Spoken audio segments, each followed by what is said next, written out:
اذان کے وقت نماز پڑھ سکتی ہے، بس یہ دیکھے کہ نماز کا وقت ہو جائے، اور اذان ہو رہی ہے تو وقت ہو ہی گیا ہوگا آپ کے پاس، ٹھیک ہے. اور آپ کو چونکہ اذان کا اگر جواب دینا ہے تو آپ رکے، چونکہ آپ کو فرض نماز مطلب جس کو کہیں گے باجماعت نماز پڑھنا فرض نہیں ہے آپ پر، اس لیے آپ اذان کے وقت بھی پڑھنا چاہیں تو اس میں انشاءاللہ عزیز کوئی حرج نہیں ہے، لیکن اذان کا جواب دینا ہے تو جواب دینے کے بعد اپنی نماز آپ شروع کر دیں. رفع دین کرنا فرض ہے کیا؟ 2 سوالوں نے کیے. تو دیکھیے، عورتوں کی نماز اور مردوں کی نماز میں شریعتاً کوئی فرق نہیں ہے.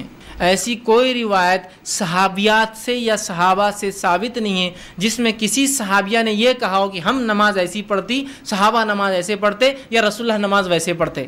کوئی روایت نہیں. بلکہ ابو داؤد کی ایک روایت ہے ام دردہ رضی اللہ عنہا کے تعلق سے آتا ہے، جو کافی مشہور معروف اور ایک کافی مشہور صحابیہ ہے. ان کے تعلق سے آتا ہے کہ جب وہ نماز پڑھتی تو ویسے ہی پڑھتی جیسے مرد پڑھتے. سمجھ رہے ہیں بات کو؟ تو عورتوں اور مردوں کی نماز میں فرق نہیں، بلکہ رسول اکرم صلی اللہ علیہ وسلم کی حدیث واضح، صلو کما رأیتمونی اصلی، نماز ویسی پڑھو جیسے مجھے پڑھتا ہوا دیکھتے ہو.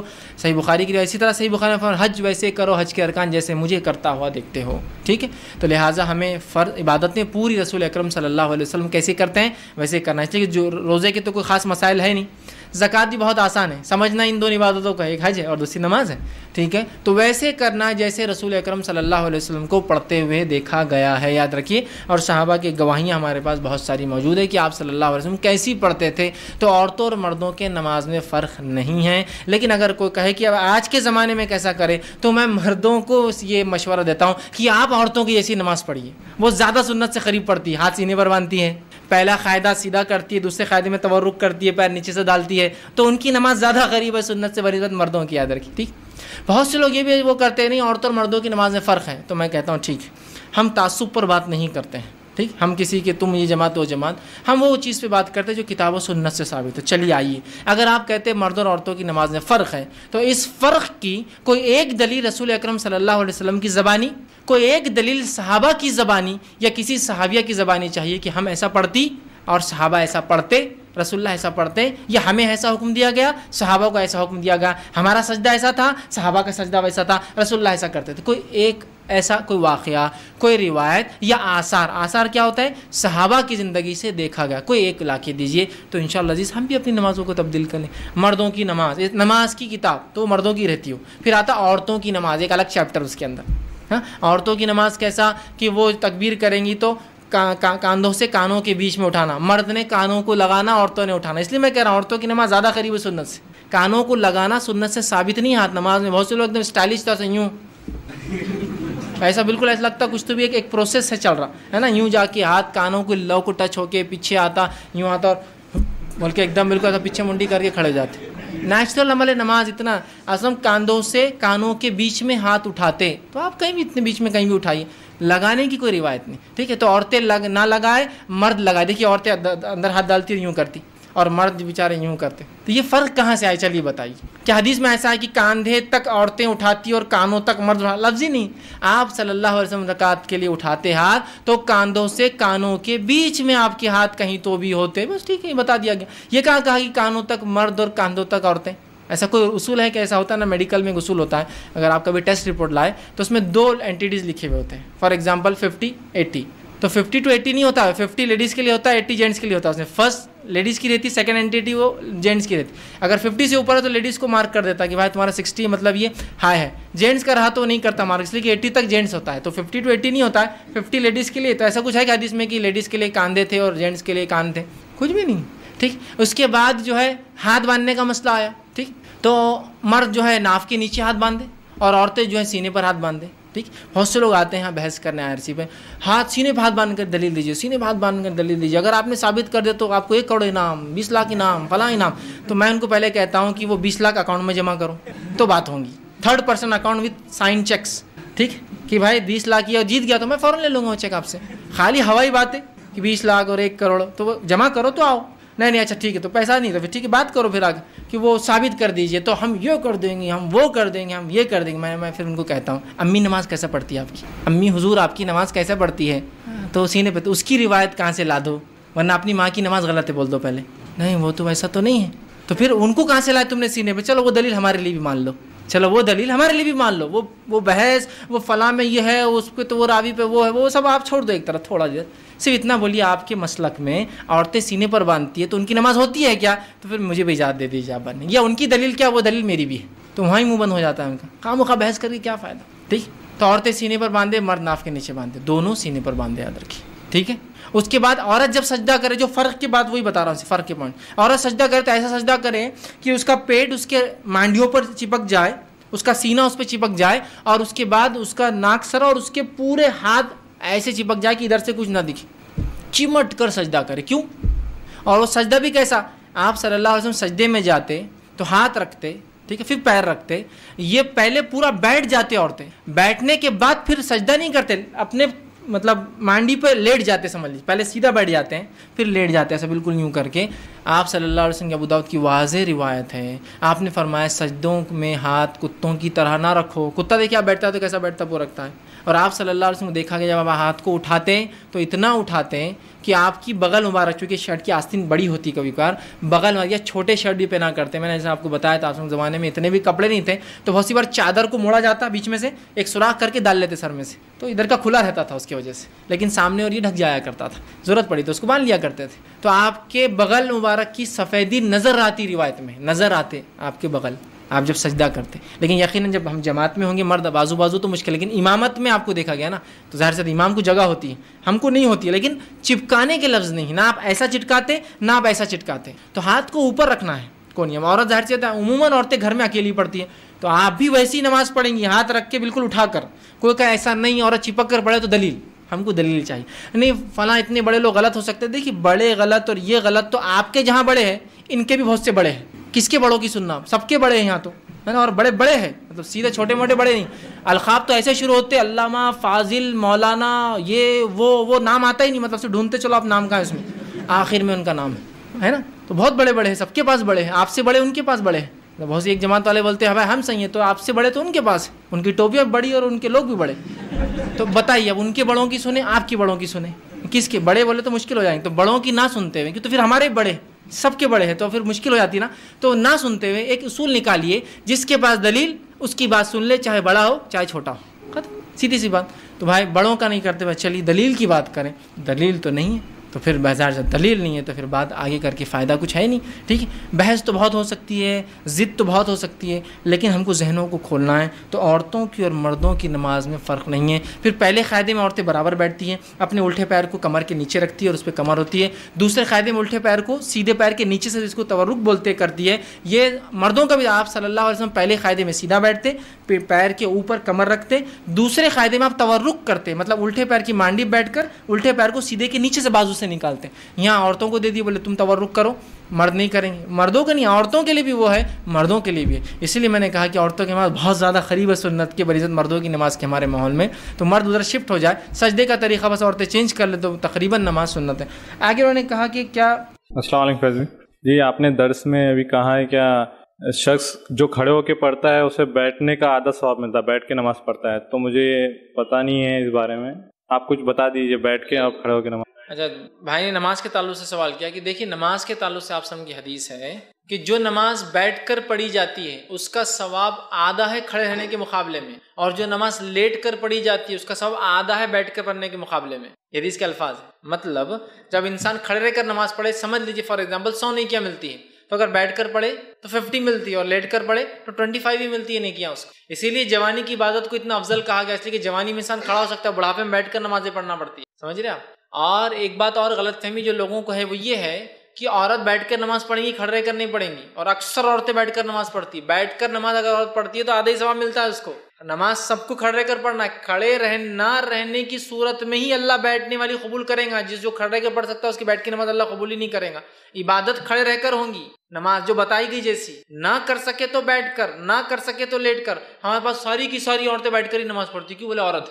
اگر یہ کسی قیاس کے یا کسی کی غلط علم کی بنیاد پر ہے تو حافظ ثواب مل رہا ہے اس کو ویسے، اور ایسا نہیں ہے مطلب علم کی بنیاد پہ بھی نہیں، عورت بیٹھ کے پڑھیں گی تو بیٹھ کے، ہمارے پاس لوگ بولتے ہیں تو پھر تو ثواب ہی ضائع، اس لیے کہ وہ عبادت قبول ہی نہیں کریں گے اللہ بیٹھ کے جو ہوتی ہے۔ اور مردوں میں غلط فہمی ہوتی ہے کہ نفل نماز بیٹھ کر پڑھنا چاہیے، مغرب کی 3 رکعت کھڑے رہ کر، 2 رکعت کھڑے رہ کر، 2 رکعت بیٹھ کر۔ اب میں بھی کبھی کبھی پریشان ہو جاتا تھا، شاید 5 رکعت کی طاقت تھی بیچارے میں تو کھڑے رہ کر پڑھ لیا، 2 کے اندر بیچارہ کمزور ہوگا تو بیٹھ کر پڑھا، لیکن پھر کھڑے رہ کے چڑھ رہا، ارے پرابلم کیا ہے اس کا؟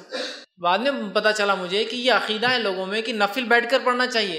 نبی اکرم صلی اللہ علیہ وسلم نے کبھی نفل بیٹھ کر نہیں پڑھی، سوائے جب آپ بیمار ہوئے تو آپ نے بیٹھ کر بھی فرض پڑھی اور لیٹ کر بھی فرض پڑھی، اور ایک بیٹھ کر پڑھائی بھی آپ نے، وہ ایک الگ شکل ہے۔ لیکن نماز صرف کھڑے رہ کر ہوں، کھڑے رہنے کی نہ صورت میں شرعی کمزوری، شرعی وجوہات، بیماری کی شکل میں، پھر بیٹھ کر، اور بیٹھ کر بھی پڑھنے کی طاقت نہ ہونے کی شکل میں، پھر لیٹ کر، اور کھڑے رہنے کے مقابلے میں بیٹھنے کا ثواب ہاف، اور بیٹھنے کے مقابلے میں لیٹ کے نماز پڑھنے کا ثواب ہاف ہو جاتا ہے۔ یاد رکھیں، اس کا 100 تو اس کا 50 تو اس کا 25 ملتا ہے، اور بلا شرعی عذر کے بیٹھ کر پڑھنا اللہ قبول نہیں کرے گا، چونکہ عبادت کھڑے رہ کر، سلو کما رأیتمونی اصلی، نماز ویسی پڑھو جیسا مجھے دیکھتے۔ آپ نے کبھی بیٹھ کر نماز نہیں پڑھی سوائے مجبوری کے، تو بہت سارے مرد بھی نفل نماز بیٹھ کر، عورت تو پوری نمازیں بیٹھ کر پڑھ رہی، اللہ رحم کرے، تو نماز کھڑے رہ کر ہی پڑھیں گے، سوائے شرعی عذر کے کہ پھر آپ بیٹھ کر، سوائے شرعی عذر کے کہ پھر آپ لیٹ کر پڑھ سکتے۔ تہجد کی بات چونکہ وطر پڑھتے ہیں، تہجد کے تعلق سے بہت سارے سوالات تھے کہ تہجد کے لیے سونا کیا ضروری اور فرض ہے، اور بہرحال کیا جس کو بہت زیادہ لوگوں کے سوالات تھے، تو انشاءاللہ عزیز ان سوالات کو ہم نے سب کو جمع کیا، اور آج انشاءاللہ عزیز ہم آپ کے سامنے میں آپ کے سامنے وطر کے تعلق سے اور تہجد کے تعلق سے کچھ باتیں رکھوں گا۔ ہم پہلے وطر دیکھیں گے پھر تہجد۔ اس کی وجہ یہ ہے، حالانکہ وطر کوئی ضروری نہیں کہ عشاء کی بات پڑھی جائے، یہ کبھی بھی پڑھی جا سکتی ہے، عشاء سے لے کر فجر تک، لیکن عموماً ہم دیکھتے ہیں ہمارے علاقوں میں، ہندوستان، پاکستان، بنگلہ دیش میں لوگ وطر عشاء کی بات پڑھتے ہیں، تو میں پہلے وطر کی مسائل رکھ دیتا ہوں چونکہ اس کو عموماً لوگ پڑھتے ہیں، اور اس کے بعد انشاءاللہ کچھ باتیں تہجد کے تعلق سے آپ کے سامنے رکھ دوں گا تاکہ وہ باتیں بھی ہمارے سامنے انشاءاللہ عزیز آ جائیں۔ ٹھیک، تو آئیے ہم سب سے پہلے وطر کی نماز کی فضیلت دیکھتے ہیں کہ وطر کی نماز کی کیا فضیلت ہے۔ وطر ویسے کہتے ہیں آڈ کو، مطلب کسی چیز کو جو ایون ہو، جس کو جفت ہو، اس کو طاق کر دینا، مطلب ایون کو آڈ کر دینا۔ جیسے کہ ہم نماز پڑھ رہے ہیں رات میں، اور نماز ہم پڑھتے ہیں 2 4 اس طرح سے ہوتی ہے، 2 2 2 2 جب ملتی جائیں گی تو اس کے بعد وہ ایون نمبر ہو جاتا ہے، ٹھیک ہے، جفت ہوتا ہے، تو اس کو طاق کرنے کے لیے، آڈ کرنے کے لیے جو 1 رکعت پڑھی جاتی ہے اس کو وطر کہا جاتا ہے، یاد رکھیے، ٹھیک ہے۔ تو بہرحال وطر جو ہے ایک مستقل عبادت ہے اور ایک مستقل نماز ہے۔ بہت سارے لوگوں کو یہ غلط فہمی ہوتی ہے کہ وطر جو ہے عشاء کا ایک حصہ ہے، اس لیے میں بات رکھا ہوں، تو وطر کوئی عشاء کا حصہ نہیں ہے، وطر ایک مستقل نماز ہے، ایک مستقل عبادت ہے جو نبی اکرم صلی اللہ علیہ وسلم کیا کرتے تھے، اور آپ پر یہ عبادت فرض بھی تھی، یاد رکھیے، امت پر فرض نہیں، تو آپ یہ عبادت وہ کرتے تھے اور مستقل کرتے تھے، شہر میں ہو، سفر میں ہو، اور ہمیشہ جو ہے آپ اس نماز کو پڑھا کرتے تھے۔ تو وطر ایک مستقل عبادت ہے، اور اس عبادت کو ہمیں چاہیے کہ ہم جو ہے کوشش کریں کہ ہم کریں، اور یہ عشاء کا حصہ نہیں ہے، یاد رکھیے، عشاء کے ساتھ بھی پڑھی جا سکتی ہے لیکن پارٹ آف عشاء نہیں۔ جیسا بہت سارے لوگ اگر کوئی وطر پڑھ کے نہیں گیا تو بولتا ارے عشاء پڑھے اور وطر نہیں پڑھے آپ نے تو عشاء بھی قبول نہیں ہوتی، اس لیے کہہ رہا ہوں وطر ایک مستقل الگ عبادت ہے، عشاء کی نماز ایک الگ عبادت ہے، یاد رکھیے۔ لیکن عموماً ہمارے پاس وطر کے بعد، معاف کرنا، عشاء کے فوراً بعد وطر پڑھ لیتے ہیں، ملاتے ہیں، تو ایسا لگتا ہے جیسا کہ یہ اس کا حصہ، جبکہ وہ اس کا حصہ نہیں، یاد رکھیے۔ نبی اکرم صلی اللہ علیہ وسلم نے ارشاد فرمایا، اور یہ جو ہے جامع ترمذی اور جو ہے سنن دارمی کی روایت، آپ نے فرمایا اور کہا، اللہ تعالیٰ نے ایک نماز کے ذریعے تمہاری مدد فرمائی ہے، اور وہ نماز وطر ہے، اسے عشاء اور طلوع فجر کے مابین بیچ میں پڑھا کرو۔ اللہ تعالیٰ نے ایک نماز کے ذریعے تمہاری مدد فرمائی ہے تو تم اس نماز کو عشاء کے بعد سے لے کر فجر کے پہلے تک پڑھا کرو۔ تو اس حدیث سے یہ بات واضح ہوگی، عشاء کا وطر کا وقت کیا ہے؟ عشاء کے بعد سے لے کر فجر کے پہلے تک، یہ کس کا وقت ہے؟ وطر کی نماز پڑھنے کا وقت ہے، اور وطر کی نماز کے ذریعے اللہ رب العزت نے مسلمانوں کی کیا کی؟ مدد فرمائی ہے، ہیلپ کی ہے، مطلب یہ بہت افضل نماز ہے، ہم کوشش کریں کہ اس نماز کو ہم پڑھا کریں، ٹھیک ہے۔ تو یہ نماز مستقل عبادت ہے، عشاء کے بعد بھی پڑھی جا سکتی ہے لیکن عشاء کا حصہ نہیں ہے، اور عشاء سے لے کر فجر کے شروع ہونے سے پہلے تک اس نماز کو ایک انسان کبھی بھی ادا کر سکتا ہے۔ اسی طرح ابو داؤد کی روایت ہے، یہ اس کی فضیلت، اور اس میں تو پہلی روایت میں ایک فضیلت پتہ چلی اور ایک وقت بھی پتہ چلا۔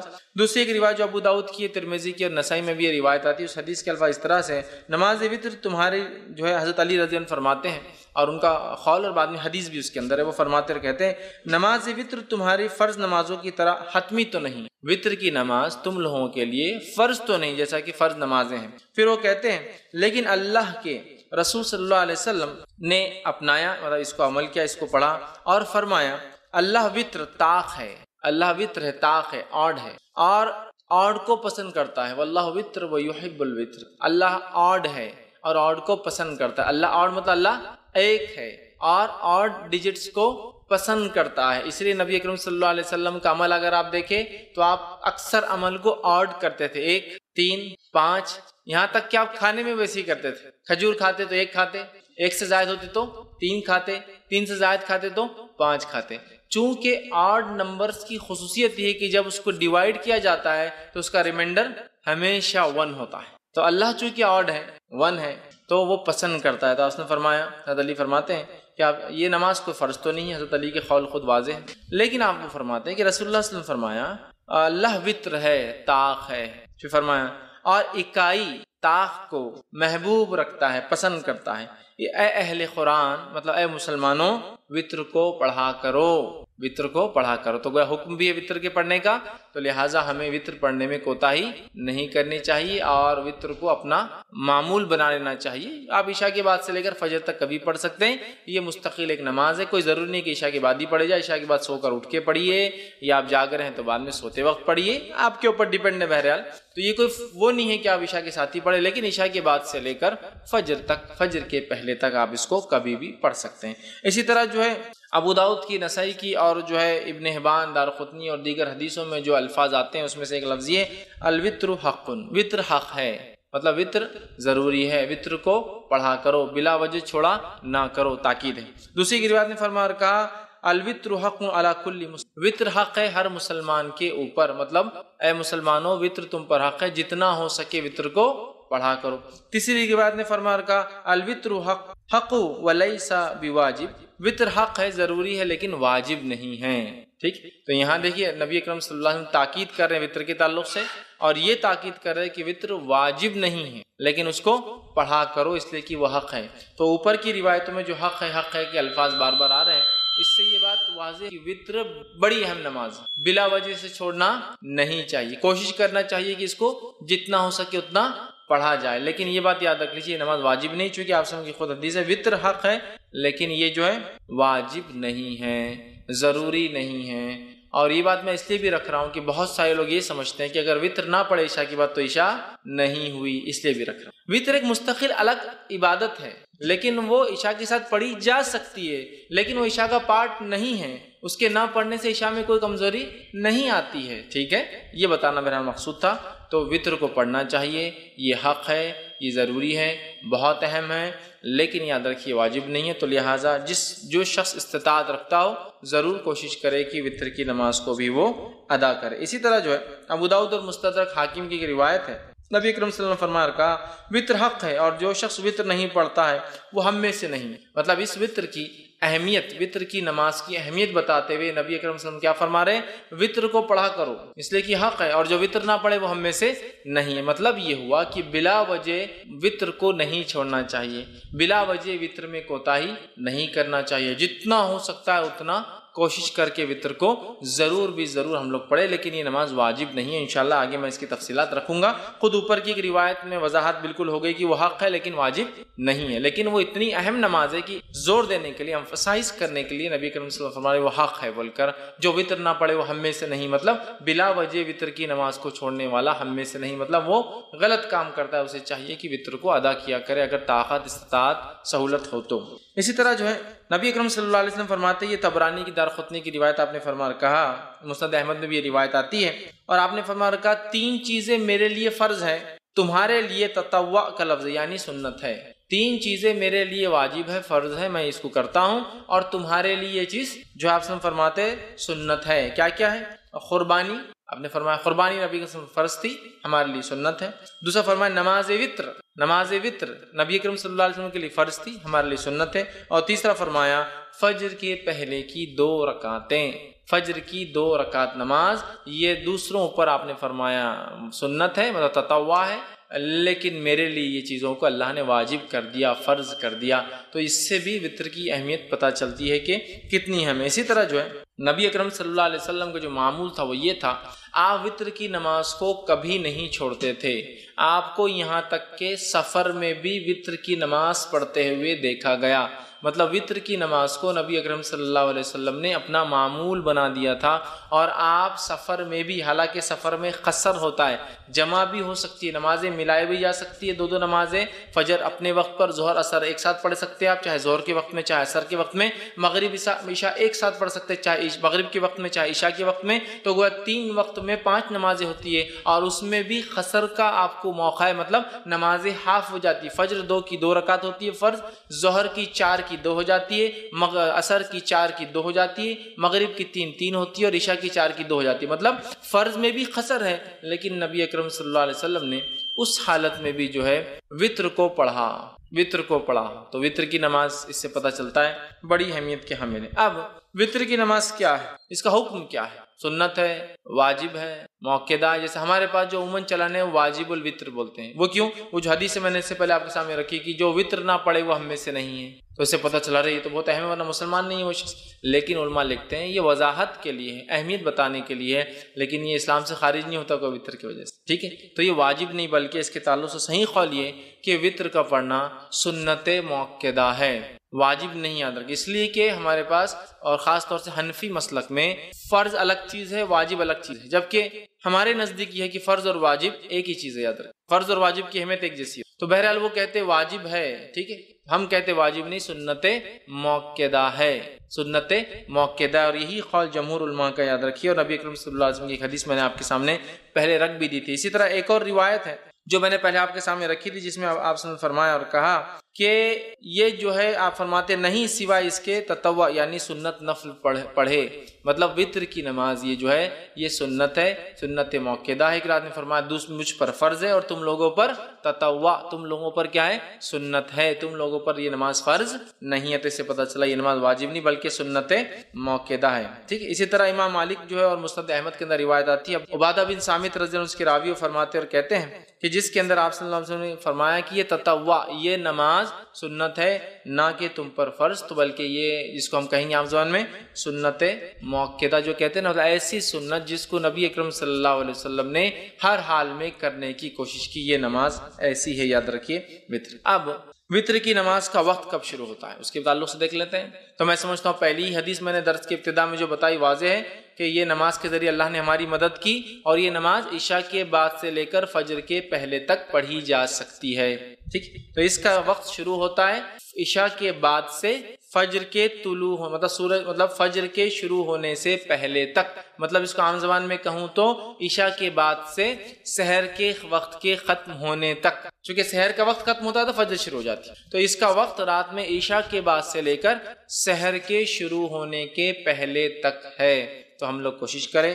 کہ اس عمل کو جو ہے اگر ہم کرنا چاہتے ہیں تو عشاء کے بعد سے لے کر فجر کے پہلے تک کر سکتے ہیں۔ ابو داؤد، ترمذی اور ابن ماجہ کی روایت ہے، آپ صلی اللہ علیہ وسلم فرمایا اور کہا اسے نماز عشاء اور طلوع فجر کے مابین پڑھو، عشاء کے بعد اور طلوع فجر کے شروع ہونے کے بیچ میں کہیں آپ اس نماز کو پڑھ سکتے ہیں، یاد رکھیں، ٹھیک ہے۔ اسی طرح جو ہے آپ صلی اللہ علیہ وسلم فرماتے ہیں، اور صحیح بخاری اور صحیح مسلم کی متفق علیہ روایت آپ نے فرمایا اور کہا نبی اکرم صلی اللہ علیہ وسلم رات کے ہر حصے میں نماز وطر ادا فرمائی، ابتدائی حصے میں بھی، وسط شب میں بھی، اور رات کے آخری حصے میں بھی۔ اور یہ روایت حضرت عائشہ سے ہے کہ حضرت عائشہ فرماتی کہ آپ صلی اللہ علیہ وسلم وطر کی نماز عشاء کے بعد بھی پڑھتے تھے، اس کے بعد سے لے کر نماز رات کے کسی بیچ کے حصے میں بھی پڑھتے تھے، اور اس کے علاوہ رات کے آخر حصے میں بھی پڑھا کرتے تھے۔ تو اس سے پتہ چلا کہ وطر کی نماز عشاء کے بعد سے لے کر فجر کے پہلے تک کبھی بھی پڑھی جا سکتی ہے، اور نبی اکرم صلی اللہ علیہ وسلم نے عشاء کے بعد سے لے کر فجر کے پہلے تک پڑھا۔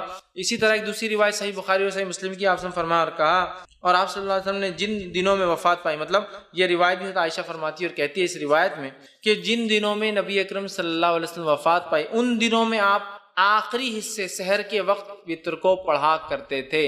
اس سے کیا پتہ چلا؟ آپ صلی اللہ علیہ وسلم عشاء کی بعد بھی پڑھتے، بیچ میں پڑھتے، اور آخر وقت میں، لیکن آپ نے کیا کیا؟ اس کو آخر وقت میں اللہ کے رسول اس کو سحر کے وقت پڑھا کرتے تھے۔ اسی طرح جو ہے نبی اکرم صلی اللہ علیہ وسلم کا جو ہے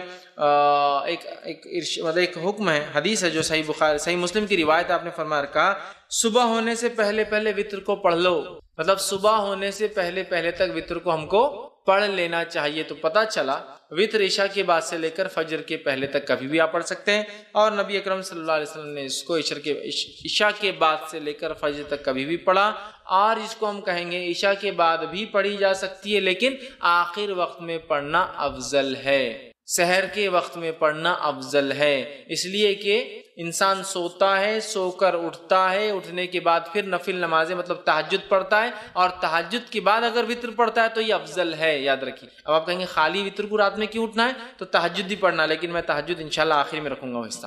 تو یہ جو وطر کو ہم کہہ رہے ہیں آخری وقت میں پڑھنا افضل ہے، اس سے مراد ہے آخری وقت میں انسان رات میں اٹھے، تہجد کی نماز پڑھے، تہجد کے بعد اپنی وطر پڑھ لے۔ صحیح مسلم کی روایت ہے، ماں عائشہ رضی اللہ عنہا سو جاتی تھی، آپ ان کو اٹھاتے تھے اور کہتے عائشہ اٹھ اور وطر پڑھ لے، مطلب تہجد ادا کر، اور تہجد ادا ہونے کے بعد اپنی وطر کی نماز، چونکہ عموماً صحابہ آخر وقت میں وطر پڑھتے تھے، چاہے تہجد کے وادی تھے، لہٰذا چونکہ تہجد ایک بہت افضل عمل ہے، یاد رکھیے بہت افضل، نفل نمازوں میں سب سے افضل نماز ہے یہ، تو لہٰذا وہ لوگ روکے رکھتے تھے اپنی نماز کو، وطر کو، اور تہجد میں اٹھتے تھے، تہجد میں اٹھنے کے بعد وطر پڑھتے تھے۔ تو اللہ کے رسول صلی اللہ علیہ وسلم ماں عائشہ کو اٹھاتے تھے تاکہ وہ اپنی وطر ادا کرے، مطلب تہجد پڑھ لے اور اس کے بعد وطر بھی ادا کرے۔ تو یاد رکھیے یہ آخری وقت افضل ہے، لیکن کوئی ضروری نہیں ہے، آپ کو ڈر ہے خدشہ ہے رہ جائیں گی نہیں پڑھ پاؤں گا، تو بہرحال پہلے بھی پڑھ سکتے۔ اسی طرح جو ہے جامع ترمذی ابن ماجہ اور مسند احمد کی روایت ہے، نبی اکرم صلی اللہ علیہ وسلم فرمایا، کہا تم میں سے جس شخص کو یہ اندیشہ ہو کہ وہ رات کے آخری حصے میں نہیں جاگ سکے گا تو اسے چاہیے کہ رات کے پہلے حصے میں ہی وطر پڑھ لے۔ جس کو ایسا لگے کہ میں رات میں نہیں اٹھ سکتا ہوں تو اسے چاہیے کہ وطر پہلے پڑھ لے، مطلب عشاء کے بعد پڑھ لے۔ پھر فرماتے اور کہتے ہیں پڑھ لے، اور جسے آخر رات میں قیام کا شوق ہو اور طمع ہو کہ وہ کرے، قیام کرے، اس کو شوق ہو، اس کو لگا ہو، اسے چاہیے کہ وہ رات کے آخری حصے، جس کو ڈر ہو یا میں اٹھ نہیں پاؤں گا، شک ہو رہا ہے، یا میں روز پڑھتا ہوں تہجد لیکن آج جاگا بہت دیر تک تو اٹھ نہیں پاؤں گا، یا پھر میں روز بھی نہیں اٹھ پاتا ہوں تہجد کے لیے، بس عشاء ہو جاتی ہے فجر کو اٹھتا ہوں تو بیچ میں نہیں اٹھ پاؤں گا، تو پھر وہ عشاء کی بات پڑھ لے۔ ایسا نہیں، جس کو شوق ہے رات کی نماز پڑھنا چاہتا ہے، تہجد پڑھنا چاہتا ہے، تو پھر کیا کرے، وہ وطر کو روکے رکھے، تہجد کے بعد اس کو ادا کرے۔ اسی طرح صحیح مسلم کی روایت ہے، نبی اکرم صلی اللہ علیہ وسلم فرمایا اور کہا بے شک رات کے آخری حصے کی نماز میں فرشتے آتے ہیں اور یہی افضل ہے۔ رات کے آخر حصے میں نماز کے وقت فرشتے حاضر ہوتے اور یہ افضل ہے۔ تو پتہ چلا تہجد کو آخر وقت میں پڑھنا، آخر وقت میں پڑھنا، سحر کے وقت پڑھنا، فجر سے پہلے پڑھنا افضل ہے، اور اسی طرح وطر کو بھی سحر سے پہلے، سحر کے آخر وقت میں پڑھنا، یا رات کا آخری حصہ تیسرا پہر ہوتا ہے جس سے فجر پھر شروع ہو جاتی ہے، اس کے بعد اس سے پہلے پڑھنا افضل ہے، چونکہ اس وقت فرشتے حاضر ہوتے ہیں۔ تو اسی سے میں نے کہا افضل تو آخر حصے میں ہے، لیکن عشاء کے بعد بھی فوراً اسے ادا کیا جا سکتا ہے، یاد رکھیے فوراً ادا کیا جا سکتا ہے۔ اسی طرح جو ہے صحیح بخاری اور صحیح مسلم کی ایک روایت ہے، ابو ہریرہ رضی اللہ عنہ فرماتے اور کہتے ہیں میرے خلیل، مطلب نبی اکرم صلی اللہ علیہ وسلم، خلیل مطلب بہت جگری گہرا دوست، تو فرماتے ہیں میرے خلیل نبی اکرم صلی اللہ علیہ وسلم مجھے خاص طور پر 3 باتوں کی وصیت فرمائی ہے، 3 باتوں کی مجھے تاکید کی۔ پہلا، میں ہر مہینے کے 3 روزے رکھوں، ایام 20 کے روزے جو کہ 13، 14 اور 15 تاریخ چاند کے حساب سے اس کے روزے رکھوں، یہ آپ نے ان کو تاکید کی تھی، چاند کی جو ہے 13، 14 اور 15 تاریخ کو میں روزے رکھوں۔ اسی طرح آپ نے فرمایا اور کہا صلاۃ الضحیٰ یعنی چاشت کی 2 رکعتیں نماز پڑھوں۔ اسی طرح فرماتے اور کہا یہ کہ سونے سے پہلے میں وطر پڑھ لیا کروں، مطلب سونے سے پہلے پڑھ لیا کروں، مطلب انسان سونے سے پہلے وطر پڑھ سکتا ہے، اور ہم جانتے ہیں وطر رات کی آخری نماز ہوتی ہے اور تہجد کی بعد ہوتی ہے، تو لہٰذا کوئی انسان بغیر جاگے، بغیر سوئے بھی تہجد پڑھ سکتا ہے۔ یہ جواب ہے، بہت سے لوگ بولتے ہیں نا تہجد کے لیے سونا ضروری ہے، افضل ہے سو کر اٹھ کر پڑھنا، اس لیے کہ اٹھنا، مشقت کرنا، وضو کرنا، ٹھنڈا اور گرم پانی کا مسئلہ ہوتا ہے رات میں، پھر بھی کرنا یہ افضل ہے، لیکن ضروری نہیں ہے، یاد رکھیں۔ بہت سے لوگ بولتے ہیں تم تو سوئی نہیں تو تہجد کیسے پڑھیں گے؟ آپ نے کیا فرما رہے ابو ہریرہ رضی اللہ عنہ کو کہ سونے سے پہلے وطر پڑھ لینا، مطلب اگر تم سونے کا ڈر ہو کہ صبح نہیں اٹھ پاؤں گے تو وطر پڑھ کر سونا، اور صحابہ ظاہر سی بات ہے تہجد کی بھی عادی تھے، یہ تو کوئی جلدی بھی پڑھ سکتا ہے تہجد، یاد رکھیے، یا پھر بغیر سوئے کی بھی رات بھر جاگ لیا کسی کاز کی، کسی وجہ سے، ریزن کی وجہ سے، تو پھر میں تہجد پڑھ کر سو سکتا ہوں، ٹھیک ہے۔ اب ایک انسان نے تہجد کی نیت، مطلب مثال کے طور پر آج اس نے ارادہ کیا کہ میں سو جاتا ہوں، اس لیے کہ تہجد کا ارادہ نہیں۔ اب اگر رات کے آخر حصے میں نیند جاگ گئی، سمجھ لیجئے رمضان کا مہینے میں عموماً ہم لوگ وطر کا بھی اہتمام تہجد کا بھی کرتے ہیں، اب یہ سوچا کہ رات میں تو وطر پڑھ لی اور سو گیا، اب تہجد میں اٹھا تو وطر تو آخری نماز ہونا چاہیے رات کی، وطر نماز آخری ہونا چاہیے رات کی، تو اب میں کیا کروں؟ کیا میں ڈبل وطر پڑھوں رات میں اٹھ کے؟ مطلب میں نے وطر پڑھا اور سو گئے. بہت سے لوگ سوال کرتے ہیں ہم وطر پڑھ کے سو جاتے ہیں پھر کیا کریں؟ تو وطر پڑھ کر اگر آپ سو گئے ہیں اور رات میں نیند ہوشیار ہو جائے اور تہجد پڑھنا چاہے تو آپ صرف تہجد پڑھیں گے، وطر کو آپ ڈبل نہیں پڑھیں گے، اس لیے کہ ایک رات میں 2 وطر نہیں ہو سکتی ہے. اس تعلق سے آپ سن کی حدیث ہے ابو داؤد جامع ترمذی اور نسائی کی جو ہے سنن نسائی کی روایت ہے، آپ نے فرمایا کہا ایک رات میں 2 وطر نہیں ہوتی. دوسری کی روایت نے فرمایا جو کہ بخاری کی حدیث فرمایا رات اپنی آخری نماز وطر کو بناؤ، وطر کو رات کی آخری نماز بناؤ. مطلب وطر تہجد کے بعد پڑھی جانا چاہیے، لیکن اگر کوئی شخص اس ڈر سے وطر پڑھ کر سو جائے کہ میں صبح شاید نہیں اٹھ پاؤں گا اور سو جائے اور پھر نیند ہوشیار ہو جائے تہجد کے وقت، تو اسے وطر کو نہیں پڑھنا ہے، صرف تہجد پڑھنا ہے. لیکن کوئی انسان اس کو روز کا معمول نہ بنا دے کہ روز تہجد پڑھتا ہے لیکن وطر پڑھ کے سو جاتا ہے پھر تہجد کرتا ہے. روز کا معمول نہیں. اگر میں روز اٹھ کر تہجد پڑھنے کا عادی ہوں تو پھر میں وطر کو اپنی آخری نماز بناؤں گا. ایک غلط فہمی جو ہوتی ہے ہندوستان پاکستان میں یہ بھی ہے کہ اس کو عشاء کا حصہ سمجھتے ہیں تو عشاء کے بعد پڑھ کے سو جاتے ہیں، پھر تہجد میں اٹھتے ہیں، تہجد پڑھ کے پھر اس میں ایک وطر پڑھتے ہیں. کیونکہ حدیث میں نا 11 رکعتیں پڑھتے تھے تو پھر کیا کرتے؟ پھر سے ایک وطر پڑھتے. تو ایک رات میں 2 وطر نہیں ہوتی. وطر کو آخری نماز بنانا ہے. تو جس کو ڈر ہے کہ صبح نہیں اٹھ پائیں گا اور وہ پڑھ کر سو جائے اور اٹھ جائے کبھی کبھار تو وہ تہجد پڑھ لے سکتا ہے. لیکن روز جو تہجد پڑھتا ہے وہ شخص جو اپنے وطر کو روکے رکھیں گا، پھر رات میں اٹھیں گا، تہجد ادا کریں گا، تہجد کی ادا کرنے کے بعد پھر وہ اپنی وطر کی نماز کو ادا کریں گا. اس بات کو ہم یاد رکھیں چونکہ اسے آخری نماز بنانا چاہیے. اور اگر کوئی سو جائے پڑھ کر اٹھ جائے تو پھر وطر دہرانے کی ضرورت نہیں ہے، صرف وہ تہجد کی نماز پڑھ لے. ایک غلط فہمی یہ بھی ہوتی ہے کہ وطر پڑھ کے سو گئے، نیند ہوشیار ہوئی، تہجد نہیں پڑھ سکتے. بولے وطر آخری تھی نا، اب اکاؤنٹ کلوز ہو گیا تو تہجد بھی نہیں پڑھتے. ویسا نہیں ہے، کبھی کبھار آپ اٹھ جاتے ہیں، موقع ہے تو پڑھ لیجئے. وطر کو آپ کو پھر دہرانے کی لیکن ضرورت نہیں، یاد رکھیے. اب اسی طرح میں روز اٹھتا ہوں رات میں تہجد پڑھتا ہوں، یا آج میں نے نیت کی کہ میں تہجد میں اٹھ کے وطر پڑھوں گا تو میں نے وطر کو اٹھا کے بازو رکھ دیا آج رات. اب میں سو گیا، اب جب اٹھا تو فجر کی اذان ہو گئی، مطلب فجر ہو گئی. اب کیا کروں؟ تو کیا میری وطر کی قضا ہوگی؟ چلو تہجد تو چلے گی، چھوڑو چونکہ تہجد کا مسئلہ نہیں، لیکن وطر تو بڑی اہم نماز تھی. تو یاد رکھیے وطر کی نماز ایک ایسی نماز ہے جس کی قضا نبی اکرم صلی اللہ علیہ وسلم ثابت ہے. چونکہ آپ اتنا پڑھتے تھے، کثرت سے پڑھتے تھے، ہمیشہ پڑھتے تھے، سفر میں پڑھتے تھے، گھر پر پڑھتے تھے کہ آپ نے اس کی قضا بھی کی. اور اس تعلق سے ایک روایت ہے جو ابو داؤد مسند احمد اور جو مستدرک حاکم کی حدیث آپ نے فرمایا جو شخص وطر سے سویا رہ جائے، مطلب ارادہ تھا اٹھ کے پڑھوں گا لیکن سو گیا، روز پڑھتا تھا سو گیا، یا آج نیت کر کے وطر نہیں پڑھی کہ تہجد پڑھوں گا اور میں سو گیا، تو آپ فرماتے جو شخص وطر سے سویا رہا، سو جائے یا بھول جائے، اب یاد ہی نہیں رہی آج وطر پڑھا نہیں پڑھا، مطلب جاگتا تو رہا لیکن بھول گیا، بھول جائے تو وہ انہیں صبح کے وقت یا پھر جب یاد آ جائے پڑھ لے. تو پھر وہ شخص اسے صبح کے وقت اور جب یاد آ جائے، حالانکہ وطر کب پڑھنا ہے؟ صبح سے پہلے. فجر سے صبح چالو ہو جاتی ہے، فجر سے پہلے پڑھنا ہے. لیکن جو شخص سویا رہا یا بھول گیا وہ کیا کرے؟ وطر کو صبح پڑھ لے یا جب یاد آ جائے جب پڑھ لے. اس سے پتہ چلا وطر کی نماز کی قضا ہو سکتی ہے، لیکن روز کا معمول نہیں ہو سکتا ہے. جیسے روز فجر چھوڑتی تو اسی قضا کرتے، وطر روز چھوڑ کے نہیں ہو سکتا ہے. لیکن اگر چھوٹ جائے آدھی آدمی آج ارادہ کر کے سویا تھا کہ تہجد پڑھوں گا، وطر چھوڑ دیا تھا، تو پھر صبح نیند ہوشیار ہونے کے بعد وطر پڑھ لے. چاہے فجر میں اٹھے وقت ہو تو پڑھ لے، پھر فجر کی نماز پڑھے، یا فجر کا وقت ہے تو پھر فجر پڑھ لے اور اس کے بعد سورج نکلنے کا اگر نکلنا شروع ہوگا تو انتظار کرے اور نکلنے کے بعد صبح میں پڑھ لے. تو اس سے پتہ چلا وطر کی نماز کو قضا بھی کیا جا سکتا ہے، لیکن معمول نہ ہو بلکہ جو ہمیشہ پڑھتا اور چھوٹ جائے تو، ورنہ آپ جو ہمیشہ ہی کریں گے اس کی قضا ویسا نہیں، یہ فرائض میں سے نہیں، یاد رکھ. ٹھیک ہے، لیکن میں نے آج نیت کیا کہ وطر پڑھوں گا، مطلب تہجد پڑھوں گا، وطر پڑھوں گا، یا میں روز تہجد پڑھتا ہوں اور وطر پڑھتا ہوں اور آج بھول گیا تو اس کی قضا ہو سکتی ہے، یاد رکھ. ٹھیک ہے، اب آئیے وطر کی رکعتیں کتنی ہیں، وطر کی نماز سے کتنی رکعتیں ہوں.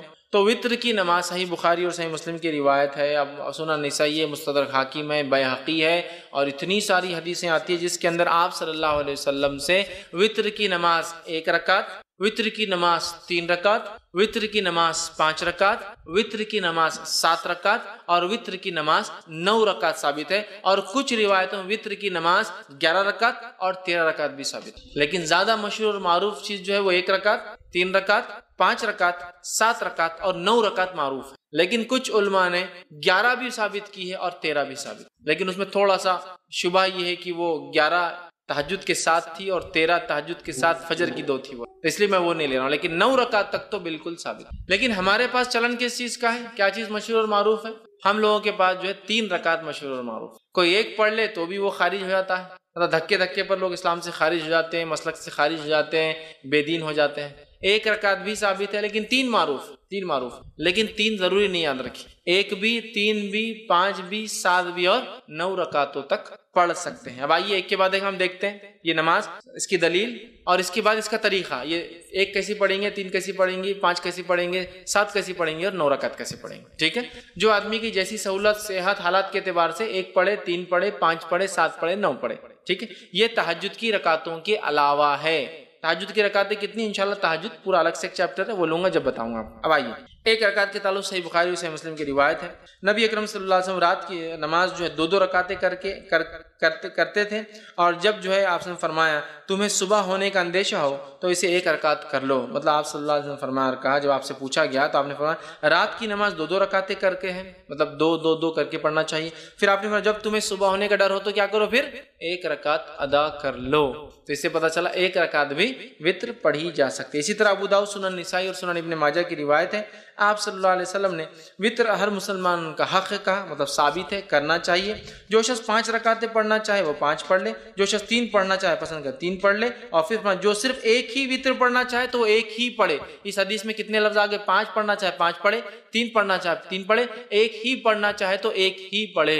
تو 5 کے لفظ حدیث میں آ گئے، 3 کے لفظ حدیث میں آ گئے اور 1 کے لفظ حدیث میں آ گئے، تو 1 رکعت بھی وتر پڑھی جا سکتی ہے۔ اسی طرح بہت سارے صحابہ کا عمل تھا، جس میں سے ایک معروف ہے، جیسا کہ جو ہے معاویہ بن ابی سفیان رضی اللہ عنہ، یہ جو ہے 1 رکعت ہی ہمیشہ پڑھا کرتے تھے، ٹھیک۔ اب اسی طرح 3 رکعت والی روایت ہم دیکھ لیتے ہیں، تو اسی طرح جو ہے صحیح بخاری اور صحیح مسلم کی روایت ہے، ماں عائشہ رضی اللہ عنہا فرماتی اور کہتی ہیں نبی اکرم صلی اللہ علیہ وسلم قیام اللیل کرتے، رات کی نماز پڑھتے اور پھر آخر میں 3 رکعت ادا کرتے، ٹھیک، 3 رکعت ادا کرتے اور 3 رکعت وتر پڑھتے قیام اللیل کے بعد۔ تو اس روایت میں آ گئے 3 کے الفاظ، تو 3 پڑھی جا سکتی۔ اسی طرح صحیح مسلم کی، جامع ترمذی کی اور سنن نسائی کی روایت آپ نے فرمایا، حضرت عائشہ فرماتی آپ قیام اللیل کرتے، پھر آپ نے 3 وتر پڑھتے تھے، مطلب آپ پہلے قیام اللیل کرتے، اس کے بعد 3 وتر پڑھتے تھے، تو یہاں 3 کے لفظ آ گئے۔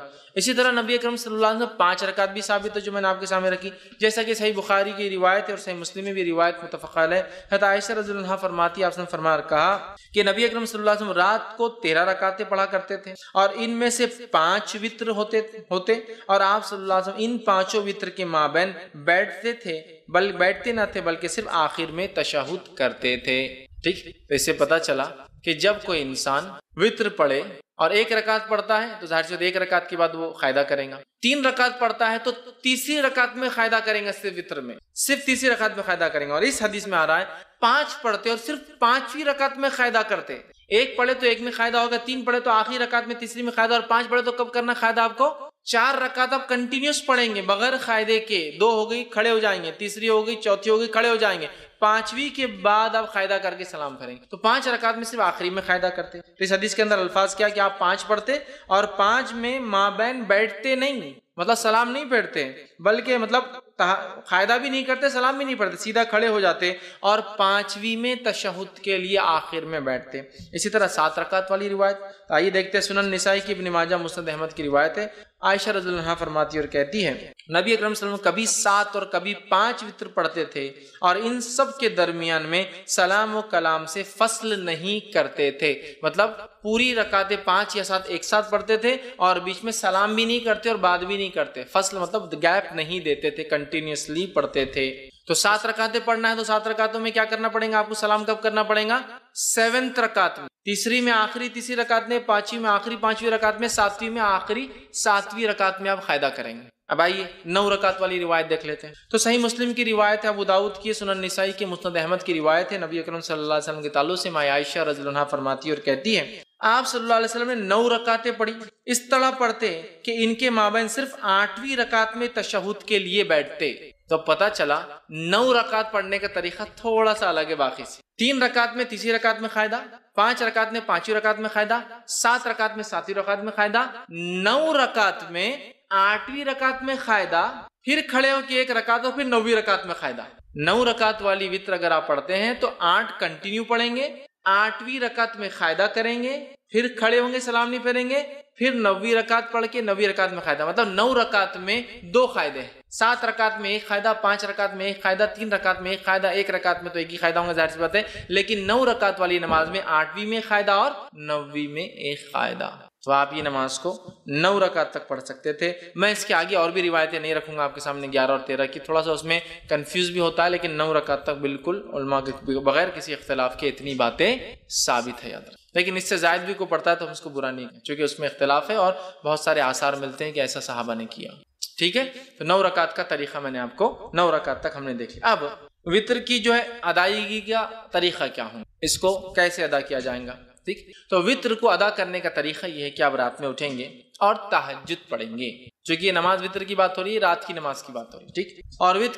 اور وتر کی نماز جو ہے قیام اللیل کے بعد آپ سے فرض ہے، تہجد کی بات پر، تو آپ رات میں اٹھنے کے بعد 2، 4، 6 یا 8 رکعتیں آپ نماز پڑھیں گے، 2 کر کے، 2 یا 4 یا 6 یا 8 رکعت نماز پڑھیں گے۔ ان نمازوں کے بعد 1 یا 3 یا 5 یا 7 یا 9 رکعت وتر پڑھیں گے، ہوگی بات ختم۔ یہ طریقہ ہے، پہلے آپ تہجد کے لیے اٹھیں گے، تہجد کی نماز پڑھیں گے جو کہ 2 یا 4 یا 6 یا 8 رکعت زیادہ سے زیادہ، یہ پڑھنے کے بعد آپ 1 رکعت یا 3 رکعت یا 5 رکعت یا 7 یا 9 رکعت وتریں گے۔ یہ اس کا پڑھنے کا طریقہ ہے، یاد رکھیے، طریقہ یاد رکھیے، اور یہی یاد رکھیے، درست چیزیں یاد رکھیے کہ ہم جو ہے اس طرح سے اس نماز کو ادا کریں تہجد کے بعد۔ اب جو سب سے مشہور طریقہ ہے وتر کا وہ 3 رکعتیں ہیں، جو ہمارے پاس بھی چلتا ہے، تو اس کو تھوڑا سا اور ڈیٹیل میں جاتے ہیں۔ سب سے مشہور طریقہ جو وتر کا ہے وہ 3 والا ہے، وہ کیوں؟ حضرت عائشہ کی وہ روایت یاد کیجئے موطا امام مالک کی کہ نبی اکرم صلی اللہ علیہ وسلم رمضان یا غیر رمضان 11 رکعتوں سے زیادہ نہیں پڑھتے تھے، تو 11 رکعت میں 8 رکعت تہجد کی اور 3 رکعت وتر کیا، تو 3 پڑھنا سب سے مشہور طریقہ ہے۔ اب یہ 3 پڑھنے کا طریقہ کیا ہے؟ اس طریقے سے اس 3 رکعت کو پڑھنے کے 2 طریقے ہیں، میں سمجھو آپ زیادہ کنفیوز نہیں ہو رہے ہیں، ہر چیز کلیئر کرتے ہو جا رہے ہیں۔ 3 رکعتوں کو پڑھنے کے 2 طریقے، 2 طریقے کیا ہیں؟ 2 سلام سے 3 رکعت یا 1 سلام سے 3 رکعت۔ تھوڑا اس کو اور وضاحت کرتا ہوں، 2 سلام اور 2 قاعدے سے 3 رکعت یا 1 سلام اور 1 قاعدے سے 3 رکعت۔ طریقہ بتاتا ہوں۔ پہلا طریقہ، آپ نماز وتر کے لیے کھڑے ہوئے، آپ نے تکبیر کہی، ہاتھ باندھ لیا، اب آپ نماز پڑھتے ہیں 2 رکعت۔ 2 رکعت نماز ختم ہونے کے بعد قاعدہ کرتے ہیں، قاعدے کے بعد آپ السلام علیکم السلام علیکم ورحمۃ اللہ کرتے ہیں۔ کتنی رکعت ہوئی؟ 2۔ پھر 2 کے بعد آپ کھڑے ہوتے 1 رکعت کی نیت سے، پھر آپ رکعت باندھتے اور 1 رکعت پڑھ کے قاعدہ کرتے السلام علیکم ورحمۃ اللہ، السلام علیکم ورحمۃ اللہ۔ 3 رکعت وتر، 2 سلام اور 2 قاعدے سے۔ 2 سلام ہے، 2 کے بعد سلام پھیر دیا، مطلب قاعدہ بھی ایک زیادہ ہوا، یہ بھی ہوا۔ اس کے بعد 1 رکعت پڑھی، 1 قاعدہ کیا اور سلام، 2 سلام 2 قاعدے سے۔ دوسرا طریقہ 1 سلام اور 1 قاعدے سے۔ پہلا طریقہ سمجھ میں آ گیا، 2 رکعت پڑھی، سلام پھیر دیا، پھر کھڑے ہوئے 1 رکعت پڑھی، سلام پڑھی، تو قاعدے بھی 2 ہوئے، سلام 2 ہوئے۔ اب 1 سلام سے اور 1 قاعدے والا طریقہ، آپ نے رکعت باندھی وتر کی، 3 رکعت کی نیت سے آپ کھڑے ہوئے، اللہ اکبر کے ہاتھ باندھا، کنٹینیوسلی 3 رکعت پڑھیں گے آپ، 1 ختم ہوئی، دوسری پڑھا آپ نے، دوسری ختم ہوئی، بیٹھیں گے نہیں، اب قاعدے میں کھڑے ہو جائیں گے، تیسری آپ پڑھیں گے۔ تیسری رکعت کے پڑھنے کے بعد آپ قاعدہ کریں گے اور پھر السلام علیکم ورحمۃ اللہ وسلم، 1 قاعدہ اور 1 سلام سے 3 رکعت اور 2 قاعدے 2 سلام سے 3 رکعت۔ سمجھ میں آ گئی بات؟ کلیئر ہے؟ بہت زیادہ کنفیوژن نہیں۔ سعودی عرب میں سب سے زیادہ معروف طریقہ وہ پہلا والا ہے، 2 رکعت پڑھتے ہیں، سلام پھیر دیتے ہیں، پھر 1 رکعت پڑھتے ہیں۔ ہندوستان کے اندر 3 پڑھتے ہیں، لیکن تھوڑا سا مسئلہ ہوتا ہے، ہم 3 رکعت 1 قاعدے اور 1 سلام سے نہیں پڑھتے، 3 رکعت 2 قاعدے 2 سلام، بالکل مغرب کی نماز کے جیسے۔ آپ کو بولے مغرب کیسا ہے، وتر کو نہیں پڑھنا ہے، تو پھر ایک نیا لاتے ہیں، ہم الگ کر رہے ہیں نا، بیچ میں ہاتھ اٹھاتے ہیں نا، تیسری رکعت میں اللہ اکبر بول کے پھر ہاتھ باندھتے ہیں۔ حالانکہ ہر طرف تو رفع دین منسوخ ہو گیا بولتے ہیں یہاں، لیکن ثابت کرتے ہیں، باقی جگہ رفع دین کرو تو منسوخ ہو گیا، غلط ہے، اور یہاں بولتے ہیں یہاں ہے، پھر کیسا منسوخ ہوا؟ یہاں تو ہے باقی۔ تو بہرحال الگ کرنے سے مراد، مغرب سے وتر کو الگ کرنے سے مراد یہ نہیں کہ منمانے طریقے سے الگ کرو، جو بتایا گیا وہ یہ ہے کہ قاعدہ 1 کرو اور 1 سلام سے، یا پھر 2 قاعدے، مطلب پھر 2 رکعت پڑھ کے سلام پھیر دو، پھر 1 رکعت پڑھو، یہ معنی ہے اس کا۔ لیکن ہمارے پاس علم کم اور تعصب زیادہ ہوتا ہے۔ تعصب مطلب کیا؟ ارے فیض میں ایسا بولتی ہے، ان کا مسلک تو الگ ہی دکھ رہا، کچھ اپنے سے ہٹ کے طریقہ بتا رہے۔ میرے بھائی، یہ علم ہے، دس از نالج۔ علم کو ہم کو حاصل کرنا ہے، بہت ساری بات ہم کو نالج نہیں ہوتا کسی چیز کا، تو اس کا مطلب یہ نہیں کہ ہمارا مسئلہ الگ ہے، ہم بھٹک گئے، بلکہ ہماری کمزوری تھی، ہماری جہالت تھی کہ ہم نے علم حاصل نہیں کیا، ٹھیک ہے۔ تو لہٰذا 3 رکعت کے دونوں طریقے میں نے آپ کو بتا دیے اور دونوں سنت سے ثابت ہے، لیکن تیسری رکعت میں کھڑے ہو کر سورہ فاتحہ اور وغیرہ پڑھ کر پھر اللہ اکبر کے ہاتھ اٹھا کے پھر سے باندھنا، یہ سنت سے ثابت نہیں ہے۔ اس تعلق سے آپ سب سے کچھ بھی ثابت نہیں، نہ صحیح نہ ضعیف۔ خاص طور سے اٹھا کے پھر باندھنا نہ صحیح ثابت ہے نہ ضعیف۔ لہٰذا میں کہوں گا آپ کو اگر 3 ایک ساتھ پڑھنا ہے تو ایک قاعدے سے پڑھیے، آخری رکعت میں آپ کو کوئی ڈبل سے ہاتھ نہیں اٹھانا ہے بیچ میں۔ اب پھر وہ دعائے قنوت کیسے کرنا، پھر فرق کیسے کرنا، دعائے قنوت کی طرف میں جا رہا ہوں۔ پہلے میں طریقے بتانا چاہ رہا تھا، تو ہو گیا 3 وتر کا طریقہ، 2 طریقے 3 وتر کے، یہ میں سمجھتا ہوں واضح ہو گئی۔ اور نبی اکرم صلی اللہ علیہ وسلم سے بہت ساری حدیثوں میں یہ بات صاحب، جیسے صحیح مسلم کی اور صحیح بخاری کی روایت متفق علیہ۔ عبداللہ بن عمر رضی اللہ عنہما فرماتے آپ سب رات کی نماز کو 2 رکعتیں کر کے پڑھتے تھے اور آخر میں 1 رکعت وتر پڑھتے تھے، 2 مطلب 5 سلام ہو گئے، اس کے بعد آپ کھڑے ہوتے اور 1 پڑھتے ہیں، ٹوٹل ہوئی 11 رکعتیں۔ ٹھیک ہے، تو یہ طریقہ ہے اور ایک ساتھ پڑھنے کا بھی آپ سے ملتا ہے۔ اسی طرح رکعت وتر میں کیا خیرت کر سکتے ہیں، تو رکعت وتر میں سورہ فاتحہ کے بعد آپ کچھ بھی خیرت کر سکتے ہیں۔ اور وتر کی رکعت کی خصوصیت یہ ہے کہ اس میں تیسری رکعت میں بھی آپ کو ضمی سورہ ملانا ہے۔ دوسری نمازوں میں آپ صرف پہلی 2 رکعتوں میں کرتے ہیں نا، نفل چھوڑ کر، جیسا آپ فرائض وغیرہ میں، اس میں آپ کو جیسا آپ نفل نماز پڑھتے ہیں، ہر رکعت میں آپ کو سورہ فاتحہ کے بعد ضمی سورہ ہر رکعت میں ملانا ہے، 3 ہو 5 ہو 7 ہو، ہر رکعت میں سورہ فاتحہ و ضمی سورہ ملانا ہے، یاد رکھیے۔ تو آپ کو سہولت ہو سورہ فاتحہ کے بعد آپ وہ ضمی سورہ ملائیں۔ لیکن اگر کوئی خاص سنت نبی اکرم صلی اللہ علیہ وسلم کیا پڑھتے تھے، تو اگر خاص سنت جاننا ہے تو ابو داؤد، نسائی اور ابن ماجہ کی روایت ہے، نبی اکرم صلی اللہ علیہ وسلم، جس میں حضرت عائشہ فرماتی نبی اکرم صلی اللہ علیہ وسلم تہجد جب پڑھتے، اس کے بعد وتر پڑھتے، تو سورہ فاتحہ کے بعد پہلی رکعت میں سبح اسم ربک الاعلی سورہ اعلیٰ تلاوت کرتے، دوسری رکعت میں قل یا الکافرون تلاوت کرتے، اور تیسری رکعت میں قل هو اللہ احد تلاوت کرتے۔ تو اگر خاص سنت آپ کو فالو کرنا ہے تو سبح اسم ربک الاعلی، ٹھیک، سورہ جو اعلیٰ، اس کے بعد سورہ کافرون، اور اس کے بعد سورہ اخلاص۔ ٹھیک، ایک روایت میں یہ بھی ملتا ہے کہ نبی اکرم صلی اللہ علیہ وسلم آخری رکعت میں سورہ اخلاص، سورہ فلق اور سورہ ناس تینوں ملا کر پڑھتے تھے۔ تو آپ چاہے تو یہ بھی کہیں سورہ فلق، سورہ اخلاص، قل اللہ احد، قل اعوذ برب فلق، قل اعوذ برب الناس، تینوں آپ پڑھتے تھے، یہ روایت بھی ملتی ہے۔ لیکن اگر آپ کو یہ سب یاد بھی نہیں تو آپ کو جو پڑھنا ہے پڑھیے، اسلام آپ کو روکتا نہیں، پہلی رکعت میں سورہ اخلاص پڑھ لیجیے، دوسری رکعت میں سورہ فلق پڑھیے، تیسری رکعت سورہ ناس، کو مسئلہ نہیں، چونکہ آپ کو یہ اگر 3 یاد ہے۔ لیکن جس کو یاد ہو اور چاہتا ہے کہ سنت کی اتباع کرے تو یہ اچھا ہے کہ وہ سورہ اعلیٰ، سورہ کافرون، سورہ اخلاص۔ لیکن یہاں ایک چیز واضح کر دوں، اس کے علاوہ بھی امام پڑھے تو اس میں کوئی حرج اور غلطی نہیں، ورنہ بہت سے لوگ آتے ہیں ہاں تمہارا منہج غلط دکھ رہا تھوڑا، اس میں کیا ہے، پڑھ سکتا ہے آدمی۔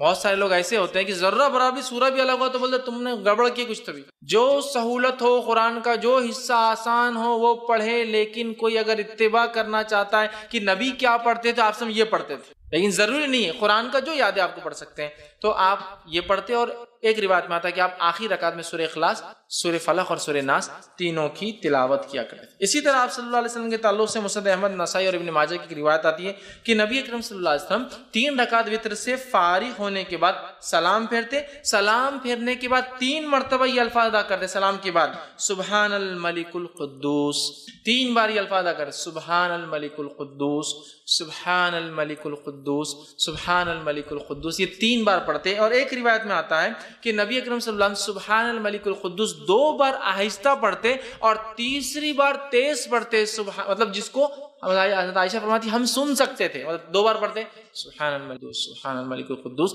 سبحان الملک القدوس 3 بار۔ اور اس میں بھی آتا ہے کہ روایت میں جب آپ آخری بار تیز پڑھتے تو یوں پڑھتے کہ القدوس کو لمبا کھینچتے، سبحان الملک القدوس لمبا کھینچتے۔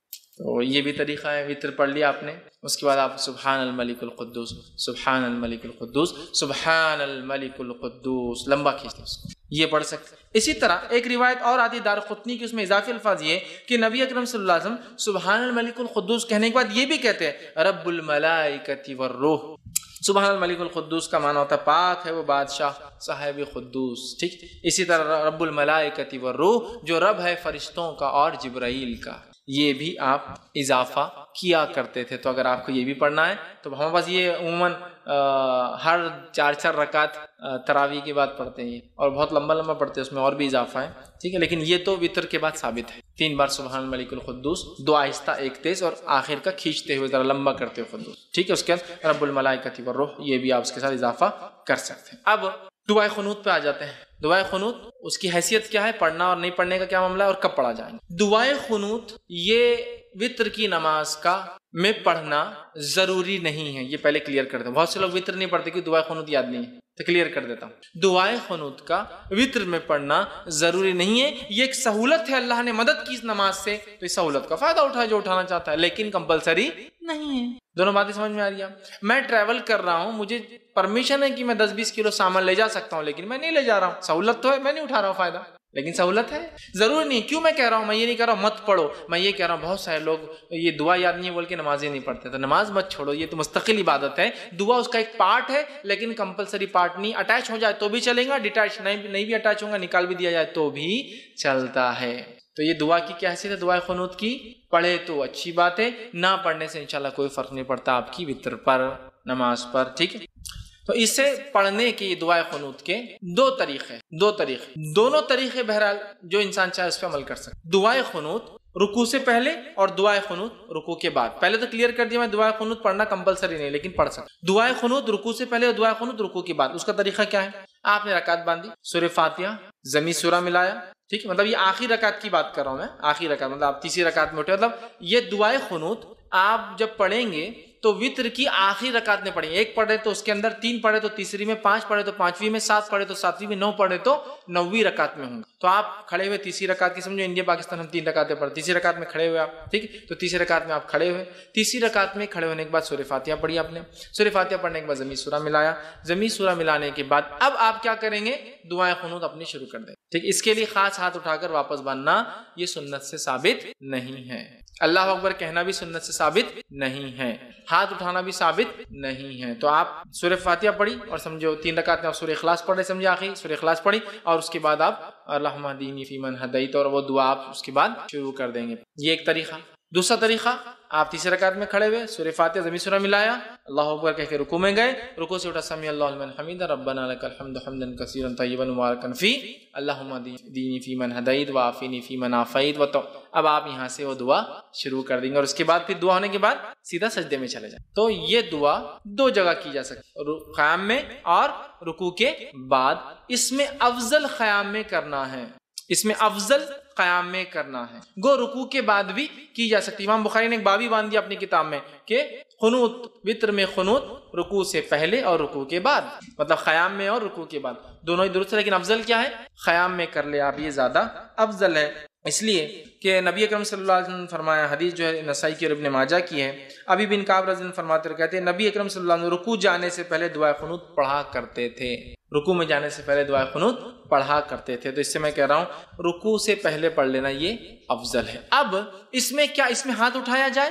تو ہاں، آپ اس میں چاہے تو ہاتھ باندھ کر بھی کر سکتے ہیں قنوت، اور ہاتھ اٹھا کر، چونکہ دعا میں ہاتھ اٹھانا یہ سنت، یہ ادب ہے، تو آپ ہاتھ اٹھا کے بھی کر سکتے ہیں، لیکن ہاتھ اٹھانے کے بعد چہرے پر ہاتھ پھیر کر پھر رکوع میں جانا یہ درست نہیں ہے، اس لیے کہ کسی بھی دعا کے بعد چہرے پر ہاتھ پھیرنے والی روایت ابو داؤد کی ضعیف ہے۔ تو آپ کو عام دعا میں بھی بہت سے لوگ دعا پڑھ کے ہاتھ پھیرتے ہیں، نہیں، درست ثابت نہیں سنت سے۔ دعا پڑھیے، دعا ہو، بہت سے لوگ ہاتھ پھیرتے ہیں۔ تو اسی طرح دعا میں چونکہ ہاتھ اٹھائے جا سکتے ہیں، تو ابو داؤد کی روایت کے مطلب آپ رات میں بھی ہاتھ اٹھا سکتے ہیں وتر کے اندر، دعا جب کر رہے ہیں آپ سمجھ لیجیے آپ نے قیام کیا، سورہ فاتحہ اور سورہ اخلاص پڑھ لی، اس کے بعد اللہم اہدنی فیمن ہدیت وہ پڑھ لیا، اور پھر سیدھا رکوع میں آپ چلے۔ ہاتھ پھیرنے والی روایت ضعیف ہے، عام حالت میں مت پھیریے اور نماز میں بھی مت پھیریے ہاتھ کو، ٹھیک ہے، آپ نے ہاتھ چھوڑ دیا، آپ رکوع میں چلے گئے۔ تو یہ تھے قنوت پہلے اور قنوت بعد میں، دونوں بھی ہو سکتا ہے، افضل پہلے ہے لیکن بعد میں بھی پڑھا جا سکتا ہے۔ اسی طرح جو ہے قنوت کے اندر جو ہے کون سی دعائیں پڑھی جائے،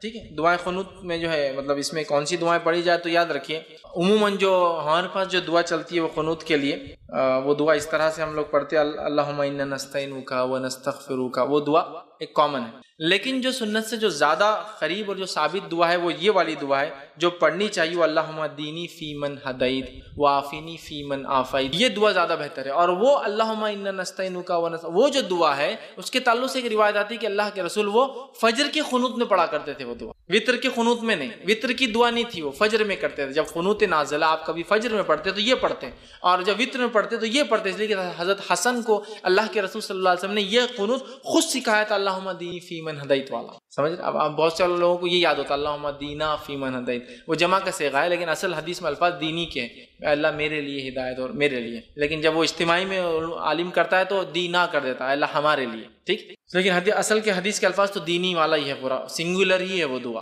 پلورل میں نہیں ہے وہ دعا جو سکھائی گئی۔ ٹھیک ہے، تو یہ دعا جو ہے زیادہ بہتر یہ ہے انشاءاللہ. اور بہت سارے علماء نے یہ بھی کہا کہ اللہم دینی فیمن ہدیت بھی کوئی چاہے تو پڑھ لے، اللہم انا نستعینک و یہ دعا بھی چاہے تو پڑھ لے، دونوں ملا کے پڑھ لے، کوئی مسئلہ نہیں. سمجھ رہے بات کو؟ یہ بھی پڑھ لے یہ بھی پڑھ لے، دونوں میں کوئی مسئلہ نہیں. لیکن زیادہ جو بات پتہ چلتی ہے محدثین کے اقوال سے وہ یہ ہے کہ آپ سب وتر میں یہ پڑھتے تھے اور فجر کے قنوت نازلہ میں یہ والی اللہم انا نستعینک و نستغفرک یہ دعا جو ہے فجر کے قنوت. لیکن اگر کوئی پڑھنا چاہے تو دونوں بھی ملا کر پڑھ سکتا ہے. ٹھیک ہے، تو میں سمجھتا ہوں دعا کی بھی وضاحت ہو گئی. ایکسٹرا فائدین اس کے اندر نہیں ہے. آپ کو صرف ڈائریکٹ آپ نے کیا دعا کر لینا، ایسا کیجئے، یا مطلب ہاتھ کھول کے کیجئے، ہاتھ باندھے ہوئے میں کیجئے، رکوع سے پہلے مطلب قیام میں کر لیجئے، رکوع کے بعد آپ دعا کیجئے. ساری چیزیں بہرحال ثابت ہے. اور دونوں بھی قنوت میں نے آپ کے سامنے رکھ دی. قنوت چونکہ دعا ہے، دعا ہاتھ اٹھائی جا سکتی ہے، اور یہ قنوت زیادہ قریب ہے سنت سے. لیکن یہ بات بھی پتہ چلتی ہے کہ آپ نے فجر میں وہ پڑھا، لیکن کچھ علماء لکھتے ہیں دونوں بھی درست ہے پڑھ لینے میں انشاءاللہ. کیوں حرج نہیں، اس لیے کہ یہ قنوت ہے اور قنوت ہے، دعا ہے، آپ کبھی بھی پڑھ سکتے ہیں. تو لہٰذا وہ کہتے ہیں دونوں پڑھ لو، کوئی مسئلہ نہیں انشاءاللہ. ٹھیک ہے، تو یہ تھا اس کا طریقہ اور دعا. اب اسی طرح جو ہے دعائے قنوت ہمیشہ مانگنا ضروری نہیں ہے، کوئی اس کا پارٹ نہیں. آپ کر سکتے تو کیجئے، نہ بھی کرنے سے انشاءاللہ عزیز کوئی فرق نہیں ہوتا ہے. اب اسی طرح جو ہے یہ تھا وتر کی رکعتیں، اس کا طریقہ، اس کی اہمیت اور اس کے تعلق سے کچھ باتیں. ہو سکتا ہے کچھ باتیں بچ گئی ہو تو سوال جواب میں انشاءاللہ میں اس کو کور کروں گا. اب آئیے تہجد کی طرف تھوڑا سا. تہجد کے تعلق سے کچھ باتیں دیکھ لیتے. سب سے پہلے تہجد کی فضائل میں دیکھیے قرآنی آیت بھی اور احادیث بھی موجود ہے. اتنا وقت نہیں کہ میں تمام چیزیں لوں، مختصر رکھتا ہوں آپ کے سامنے. سب سے پہلی چیز تو اللہ رب العزت سورہ بنی اسرائیل، یہ سورہ اسراء سورہ نمبر 17 آیت نمبر جو ہے 79 کے اندر فرماتا ہے، 79 کے اندر فرماتا ہے اور کہتا ہے وَمِنَ اللَّيْلِ فَتَهَجَّدْ بِهِ نَافِلَةً لَكَ. اللہ فرماتا ہے اور کہتا ہے اور رات کو تہجد پڑھو، یہ آپ صلی اللہ علیہ وسلم کے لیے نفل ہے. آپ اے نبی رات میں تہجد پڑھا کرو، یہ آپ کے لیے نفل ہے. عَسَىٰ أَن يَبْعَثَكَ رَبُّكَ مَقَامًا مَحْمُودًا، ہو سکتا ہے اللہ اس کے ذریعے آپ کو مقام محمود پر پہنچا دے. ٹھیک ہے، تو اس سے دیکھیے قرآن سے پتہ چلتا ہے کہ تہجد کا ذکر قرآن میں اور اس کی بڑی اہمیت ہے، اس کو پڑھنا چاہیے.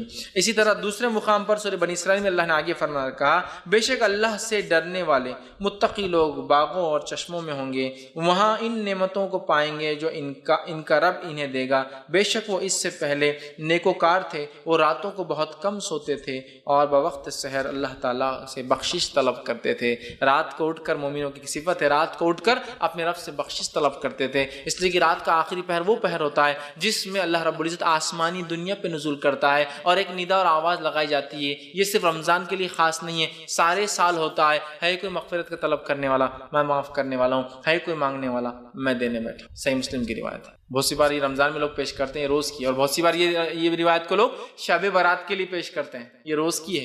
روز اللہ آسمانی دنیا پہ فرسٹ جس کو کہیں گے اسکائی پر آتا ہے اور ایک ندا آواز لگائی جاتی ہے کوئی مانگنے والا تو میں دینے. سمجھ رہے بات؟ تو بہرحال اس کا تذکرہ قرآن میں بھی ہے. احادیث کے اندر جو ہے صحیح مسلم کی روایت میں آتا ہے نبی اکرم صلی اللہ علیہ وسلم کے تعلق سے کہ جو ہے نبی اکرم صلی اللہ علیہ وسلم سے پوچھا گیا کہ فرض نماز کے بعد کون سی نماز سب سے افضل ہے. نبی اکرم صلی اللہ علیہ وسلم کسی نے سوال کیا فرض نماز کے علاوہ سب سے افضل نماز کون سی. اس کا مطلب دوسرے الفاظ میں نفل عبادتوں میں سب سے افضل عبادت کون سی. فرض نماز کے بعد سب سے افضل عبادت مطلب کیا ہوا؟ نفل نمازوں میں سب سے افضل نماز. تو آپ نے فرمایا اور کہا آدھی رات کے بعد نماز یعنی تہجد. آدھی رات کے بعد پڑھی جانے والی نماز کا پڑھنا یہ سب سے افضل عبادت ہے فرض نمازوں کے بعد. تو اگر فرض کے علاوہ کوئی انسان کچھ کرنا چاہتا ہے سب سے افضل کام تو وہ کیا کرے؟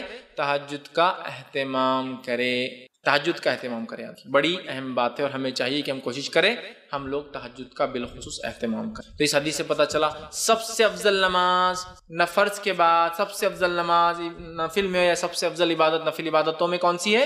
تہجد کا ادا کرنا. اور اس تہجد کے بعد یہ پڑھا جاتا ہے کیا؟ وتر، جو میں نے پہلے لے چکے ہیں. ہم لوگ پہلے پڑھ لیتے وتر عشاء کے بعد، عام طور سے تہجد نہیں پڑھتے لوگ. یہاں بس عشاء کی بات کا اس لیے اس کو پہلے رکھا، حالانکہ وہ اس کے بعد آتی. اب آئیے جو ہے ایک اور روایت میں اس طرح سے آتا ہے ابن حبان اور مسند احمد کی روایت ہے. ابو ہریرہ رضی اللہ عنہ اس کے راوی فرماتے ہیں ہر کس و ناکس مسلمان کو سلام کہو، غریبوں کو کھانا کھلاؤ، صلہ رحمی کرو اور راتوں کو اٹھ کر جو ہے اس وقت نمازیں پڑھو جبکہ لوگ سوئے ہوئے ہوں، اس طرح تم آرام سے جنت میں داخل ہوں گے. ابو ہریرہ رضی اللہ عنہ نے ایک مرتبہ پوچھا اللہ کے رسول میں جنت میں آرام سے کیسے داخل ہوں؟ تو آپ نے بتا دیا اور کہا کیا کیا کرو جنت میں جانے کے لیے آسانی سے. پہلا کام مسلمان کو سلام کرو، غریب کو کھانا کھلاؤ، رشتوں کو جوڑے رکھو، رات کو اٹھ کر نماز پڑھو جبکہ لوگ سوتے رہتے ہیں، تم آسانی سے اور آرام سے جنت میں چلے جاؤں گے. تو آسانی سے اور جنت میں جانے کے راستوں میں سے ایک راستہ تہجد کا پڑھنا ہے، کھانے کا کھلانا ہے، لوگوں سے رشتہ دار تعلقات قائم کرنا ہے، اور کس اور ناقص جس کو بھی کسی کو بھی سلام. اور یہاں الفاظ دیکھیے، ہر کس و ناقص، بڑی اہم چیز، مطلب ہر کسی کو. ہمارے پاس کیا ہوتا ہے، سلام کرتے ہیں اسٹیٹس کے حساب سے، بہت مالدار ہے تو سلام. ایک غریب نوکر اپنے پاس روز کام کو آتی، اس کو کیا سلام کریں گے؟ کس اور ناقص مطلب اس کی دنیاوی اعتبار سے ویلیو ہو یا نہ ہو، لیکن آپ نے سلام کرنا ہے. سمجھ رہے آپ بات؟ بہرحال سلام کرو اور رشتوں کو قائم رکھو، غریبوں کو کھانا کھلاؤ، اور ہاتھوں کو ٹوٹ کے نماز پڑھو، مطلب تہجد پڑھو جب سب سوتے ہیں، مطلب آخر وقت میں افضل ہے یہ ٹائم، تو تم جو ہے جنت میں چلے جاؤ گے. اب تہجد کے وقت کے تعلق سے ہم کچھ باتیں دیکھتے ہیں. تہجد کا وقت اور اس کی رکعتیں. تہجد کا وقت عشاء کے بعد سے لے کر فجر کے پہلے تک، سیم جو وتر کا ٹائم. تہجد کا وقت عشاء کے بعد سے لے کر فجر کے پہلے تک، تو گویا آپ عشاء کے بعد بھی پڑھ سکتے ہیں تہجد، اور فجر سے پہلے تک پڑھ سکتے ہیں کبھی بھی، جیسا وتر پڑھ سکتے ہیں. ٹھیک ہے، اب کتنی رکعتیں پڑھیں؟ تو اس کی رکعتیں یاد رکھیے، دو کر کے، کم از کم 2 اور زیادہ سے زیادہ 8 رکعت، اور یہ رکعتیں 2 کر کے ہی ہوں گی. 2 کے بعد سلام، 2 کے بعد سلام، 2 کے بعد سلام، 2 کے بعد سلام. ٹھیک، تو اگر آپ کو 2 پڑھنا ہے تو 2 ہو گئی، 4 پڑھنا ہے تو 2 کر کے، مطلب 2 سلام ہوں گے. 6 پڑھنا ہے تو 3 سلام، اور 8 پڑھنا ہے تو 4 سلام سے 8 رکعت. 2 کے بعد سلام پھیریں گے. یہ اس کی رکعتیں کم از کم 2، زیادہ سے زیادہ آپ جو ہے 8 رکعتیں اس کی پڑھ سکتے ہیں. ٹھیک، اب جو ہے یہ کب پڑھ سکتے ہیں، تو اس کے تعلق سے میں نے جو آپ سے کہا یہ کبھی بھی پڑھ سکتے ہیں. اس تعلق سے ایک روایت آتی ہے، یہ روایت جو ہے صحیح بخاری اور صحیح مسلم کی ہے. نبی اکرم صلی اللہ علیہ وسلم کے تعلق سے آتا ہے، اور روایت میں آتا ہے، رات کے جس حصے میں تم چاہو نبی اکرم صلی اللہ علیہ وسلم کو نماز پڑھتے ہوئے دیکھ سکتے ہو، اور جس حصے میں چاہو آپ کو سوتے ہوئے دیکھ سکتے ہو. مطلب آپ صلی اللہ علیہ وسلم اس نماز کو رات کے کسی بھی حصے میں پڑھتے ہیں. صحابی کہتے ہیں کبھی ہم کو آپ پڑھتے ہوئے دکھتے، کبھی نہیں دکھتے، کبھی عشاء کے بعد دکھتے، کبھی بیچ میں دکھتے، کبھی آخری رات میں دکھتے. جس حصے میں چاہو آپ نماز پڑھتے ہوئے دکھتے ہیں، جس حصے میں چاہو آپ سوتے ہوئے دکھتے ہیں. مطلب کبھی ایک وقت نماز پڑھتے ہیں ایک حصے میں، دوسرے دن اس حصے میں نہیں پڑھتے، کبھی اور پڑھتے ہیں. تو ایک بار آج سمجھ لیجیے، مثال فار ایگزامپل 1 بجے آپ جاگتے ہوئے دکھ رہے ہیں، تو کل 1 بجے جاگتے ہوئے نہیں دکھیں گے آپ. تو ایک حصے میں دیکھو تو نماز پڑھتے ہیں، ایک حصے میں دیکھو تو آپ نماز نہیں پڑھتے ہیں. مطلب آپ صلی اللہ علیہ وسلم عشاء کے بعد سے لے کر فجر تک اس کو پڑھا کرتے. اسی طرح صحیح بخاری کی روایت میں عائشہ فرماتی اور کہتی ہیں کہ آپ صلی اللہ علیہ وسلم اس وقت قیام فرماتے ہیں جب مرغ کی آواز سنتے ہیں. مطلب نبی اکرم صلی اللہ علیہ وسلم اس کو ہر وقت پڑھتے، لیکن خاص طور سے کب پڑھتے؟ رات کا تیسرا پہر. اور مرغ یاد رکھیے رات میں لاز بالکل سحر کے وقت آواز دیتا ہے، اور آپ سے کی حدیث ہے جب مرغ بانگ دے تو اسے برا مت کہو، اس لیے کہ وہ تو فرشتوں کو دیکھ کر بانگ دیتا ہے. لہٰذا جب مرغ بانگ دے تو اللہ سے دعا کرو، اس لیے کہ اس وقت فرشتے حاضر ہوتے. اور مرغ یاد رکھیے کبھی بھی، وہ شروعات میں تو کبھی بھی دیتا ہے وہ، لیکن جب سیکھ لیتا ہے تو وہ آپ دیکھیں گے رات میں 3 بجے سے، یا کم از کم وہ سحر کے وقت شروع کرتا ہے تو فجر کے پہلے تک دیتا ہے. وہ شروع ہوتا ہے کیا مرغا بانگ دے دے کہ بور کر رہا ہے نا، وہ بور نہیں کر رہا، وہ آپ کو اشارہ کر رہا ہے کہ اب فرشتے آنے کا وقت ہے، فرشتے آ رہے ہیں، دیکھو آ رہے ہیں، اعلان ہو رہا ہے، اب جا رہے ہیں نا. جیسا کوئی بڑا منسٹر ہے آپ کے گھر اور آپ کو کسی نے بلایا نا گھر پہ، کتنا آپ کو برا لگے گا، ہم لوگ نہیں بلایا، ربا نے دیکھو مل لی خود ہی منسٹر صاحب سے اور فلاں ہو گیا.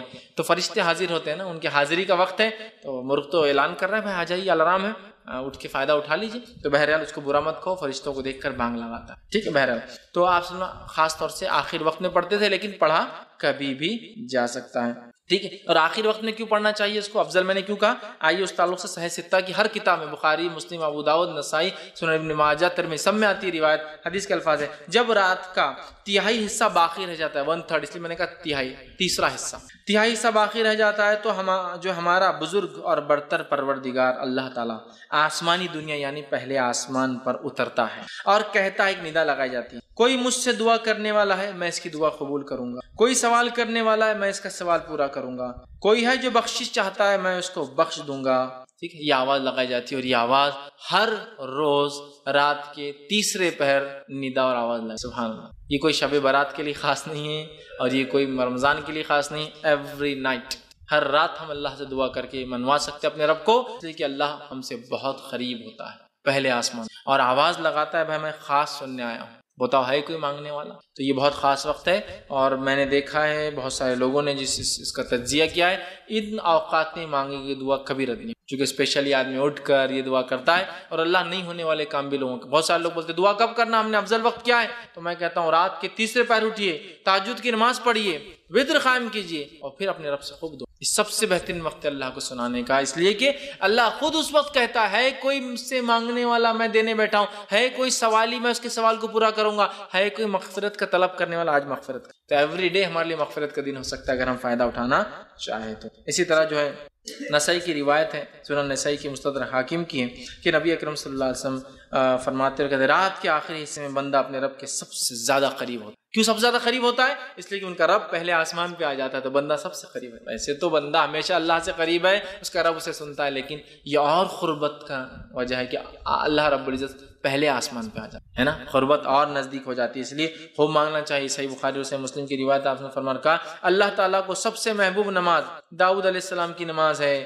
آگے ان کی نماز کی کیفیت بیان کرتے فرماتے اور کہتے ہیں وہ رات کے نصف حصے سوتے، ہاف پارٹ جو سوتے تھے، اور تہائی رات نماز پڑھتے تھے، 1/3 نماز پڑھتے تھے. ہاف سوتے تھے، 1/3 جو ہے مطلب ہاف مطلب 50% سوتے تھے، 33% نماز میں ڈالتے تھے جو فرماتے ہیں، اور تہائی رات نماز پڑھتے تھے، اور پھر رات کا چھٹا حصہ پھر سوتے تھے، اور اس کے بعد پھر 6th پارٹ سوتے بھی تھے. اس کا مطلب پہلے اٹھے، سوئے ہاف پارٹ، پھر اٹھے، پھر نماز قائم کی اور پھر سو جاتے. تہجد میں ایسی ہوتا ہے نا، اگر ہم تہجد کے لیے اٹھتے ہیں اور فجر کو ٹائم ہوتا ہے تو اگر ہم اٹھتے ہیں تہجد کیا تھوڑا وقت ہوتا ہے ہم سو کے پھر اٹھ سکتے. تو یہ آپ فرماتے داؤد علیہ السلام کی نماز سب سے بہترین تھی، اور وہ کیا تھی؟ ہاف سوتے تھے، پھر 33% وہ کرتے تھے، اور 1/6 پھر سو جاتے تھے. اس کے اندر تھوڑا ٹائم باقی ہوتا تو پھر سوتے تھے. ٹھیک ہے. اسی طرح جو ہے نبی اکرم صلی اللہ علیہ وسلم کے تعلق سے آتا ہے، صحیح بخاری اور صحیح مسلم کی متفق علیہ روایت ہے، رمضان یا کسی دوسرے مہینے آپ 11 رکعتوں سے زیادہ نماز نہیں پڑھتے تھے. 11 رکعت، 8 رکعت تہجد اور 3 رکعت وتر. تو 8 رکعت تہجد کی 2 کم از کم، اور زیادہ زیادہ آپ 8 رکعت جو ہے پڑھ سکتے ہیں اندر. ٹھیک.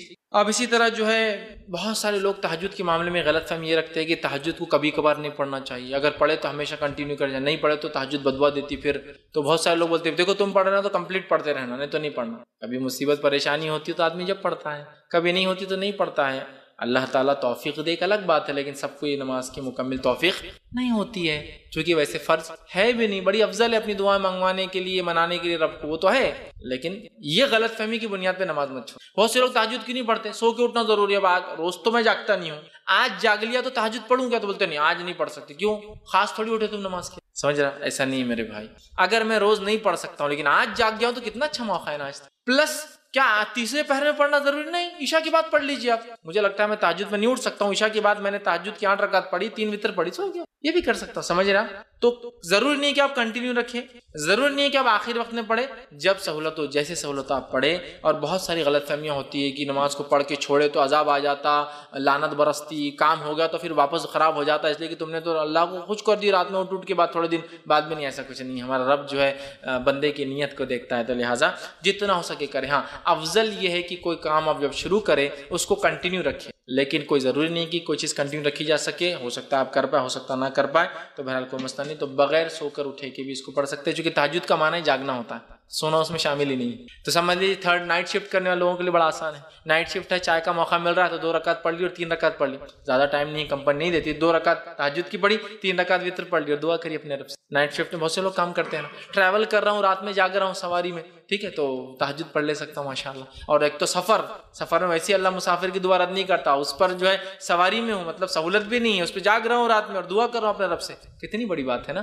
رب بھی پھر اللہ تعالیٰ بھی جو ہے دعاؤں کو سنتا ہے. یاد رکھیے ہماری تو جو تہجد، ہاں تہجد میں نبی اکرم صلی اللہ علیہ وسلم کیسے اٹھتے وہ کیفیت بھی رکھ دیتا ہوں. نبی اکرم صلی اللہ علیہ وسلم رات میں اٹھتے ہیں، آنکھ کھلنے کے بعد آپ سورہ آل عمران کی آخر 10 آیتوں کو آسمان کی طرف دیکھ کر تلاوت کرتے. تو اگر کسی کو سہولت ہو تو تہجد کے لیے اٹھے، اٹھ کر گھر سے باہر نکلے، آسمان کی طرف دیکھے، آخر 10 آیتیں سورہ آل عمران کی تلاوت کرتے، پھر وضو کے لیے جاتے، بہت اچھے سے پرفیکٹلی وضو بناتے. وضو بنانے کے بعد آ کر کھڑے ہوتے مصلی پر اور جو ہے نماز قائم کرتے. مصلی بولے تو نماز کی جگہ جا نماز وغیرہ آپ کے گھر میں نہیں تھی، ایک الفاظ بتا سمجھانے کے لیے کھڑے ہوتے. اس کے بعد 2 کر کے جو ہے 8 رکعتیں پڑھتے، جن کی حسن اور خوبی کی جو ہے صحابہ اور عائشہ بڑی تعریف کرتی ہے. کیا حسن اور کیا خوبی ان نمازوں کی، کیا لمبے لمبے جو ہے قیام اور سجدے. کبھی تو آپ تہجد ایسی پڑھتے کہ قیام اور رکوع اور سجود سب ایک سائز کے ہوتے، ایکول لینتھ. کبھی آپ نے قیام کیا، رات میں تہجد پڑھی اور تہجد کے 2 رکعتوں کے اندر سورہ بقرہ، سورہ آل عمران اور سورہ نساء تلاوت کر دی، اور اتنا ہی لمبا سجدہ کیا اور اتنے ہی لمبے رکوع، اتنی لمبی. تو بہرحال حسن اور خوبی سے پڑھتے 2 کر کے، اس کے بعد 3 پڑھتے، اور پھر فجر کی اذان ہوتی تو فجر کی 2 پڑھ کر پھر فجر کے لیے باہر جاتے. اور آخر زمانے میں جب آپ صلی اللہ علیہ وسلم کی وفات کا وقت آیا تب آپ تہجد کو آخر وقت میں ہی پڑھا کرتے، last part of the night ہی پڑھا کرتے. ٹھیک ہے، تو ہمیں کوشش کرنا چاہیے ہم بھی رات میں اٹھیں، آنکھوں کو ملے، آسمان کی طرف دیکھ کر. آخر اب آسمان کی سہولت ہو تو ضروری نہیں ہے تو آپ ڈھونڈنے آسمان جائیں گے اور دکھتا نہیں کہیں، لیکن ہو تو ضرور آپ کی سنت کہ آپ نکل کے آسمان کی طرف دیکھ کر 10 آیتیں پڑھتے تھے. آخری وہ تلاوت کرے، اچھے سے پرفیکٹلی وضو کرے اور حسن اور خوبی کے ساتھ ان نمازوں کو ادا کرے. اللہ تعالیٰ اس نمازوں کے ذریعے ہماری مدد کرتا ہے. پھر اس کے بعد وتر قائم کرے اور پھر فجر کی نماز کے لیے چلے جائے. تو یہ چند باتیں تھیں جو میں نے وطر اور تہجد کے تعلق سے رکھی. ہو سکتا ہے کچھ باتیں بچ گئی ہو تو آپ سوال جواب کے سیشن میں کر سکتے ہیں. آخر میں اپنی بات کو ختم کروں گا. اللہ رب العزت سے دعا ہے کہ اللہ سبحانہ تعالیٰ ہمیں جو ہے ان نمازوں کا خاص طور سے نفل نمازوں میں جو ہے خاص طور سے تہجد اور وطر کا جو ہے پابند بنائے. ہم تمام کے لیے ویسے فرائض اور تمام چیزوں کو کرنا آسان کرے. ہم تمام کے لیے ہر عبادت کرنا آسان کرے اور ہمیں جو ہے اس کا شغف اور شوق ہمیں پیدا کرے. ہماری نسلوں کو جو اللہ رب العزت نمازوں پر قائم رکھے. نہ صرف فرائض بلکہ جو ہے ہمیں موقدہ اور سنن اور نوافل کا جو ہے اہتمام کرنے والا بنائے. جب تک ہمیں زندہ رکھے اسلام اور ایمان پر زندہ رکھے. خاتمہ ہمارا ایمان پر ہو. آخر دعوانا الحمد للہ رب العالمین. سبحان ربک رب العزت عما یصفون وسلام علی المرسلین والحمد للہ رب العالمین. بسم اللہ الرحمن الرحیم. الحمد للہ رب العالمین والصلاة والسلام علی خاتم النبیین والمرسلین. رب اشرح لی صدری ویسر لی امری واحلل عقدۃ من لسانی یفقہوا قولی. جی السلام علیکم. رمضان کے اندر اپن 8 رکعت یہ پڑھتے تراویح, اس کے بعد میں وطر پڑھ لیتے, تو سویرے وہ تہجد کی نماز کا کیا ہے اس کے اندر یہ آپ صاحب نے ایک حدیث بھی فرمایا آپ صلی اللہ علیہ وسلم 11 رکعت کے رمضان اور غیر رمضان کے زیادہ نہیں پڑھتے تھے. بھائی نے ایک سوال کیا کہ اگر کوئی شخص رات میں رمضان میں 8 رکعت وطر مطلب تراویح بول لیجیے پڑھ لے, اور یاد رکھیے تہجد جو نماز ہے یہ نماز ایک ہے, اس کے کئی نام ہیں. یہ وضاحت بہرحال اس میں رہ گئی تھی چونکہ تہجد اور وطر کا میں نے لیا, لیکن اب کوشچن آنسر میں لے لیتا ہوں اس کی وضاحت. عشاء کے بعد اگر 8 رکعت نماز پڑھ کے اس کے بعد وطر پڑھی جاتی ہے تو اس کو کہتے ہیں تراویح. عشاء کے بعد رات کے کسی بھی حصے میں اگر 8 رکعت پڑھ کر 3 رکعت پڑھی جاتی ہے اس کو کہتے ہیں قیام اللیل.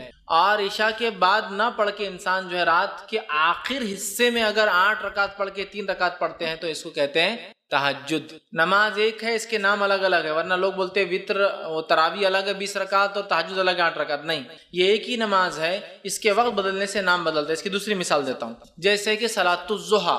صلاۃ الضحیٰ یہ نماز فجر کے بعد سورج نکلنے کے بعد شروع ہوتی ہے تو سورج کے زوال پہ جانے تک پڑھی جا سکتی ہے, اس کو کہتے ہیں صلاۃ الضحیٰ. ابتدائی بھی وقت میں پڑھی جائے تو اس کو کہتے ہیں اشراق.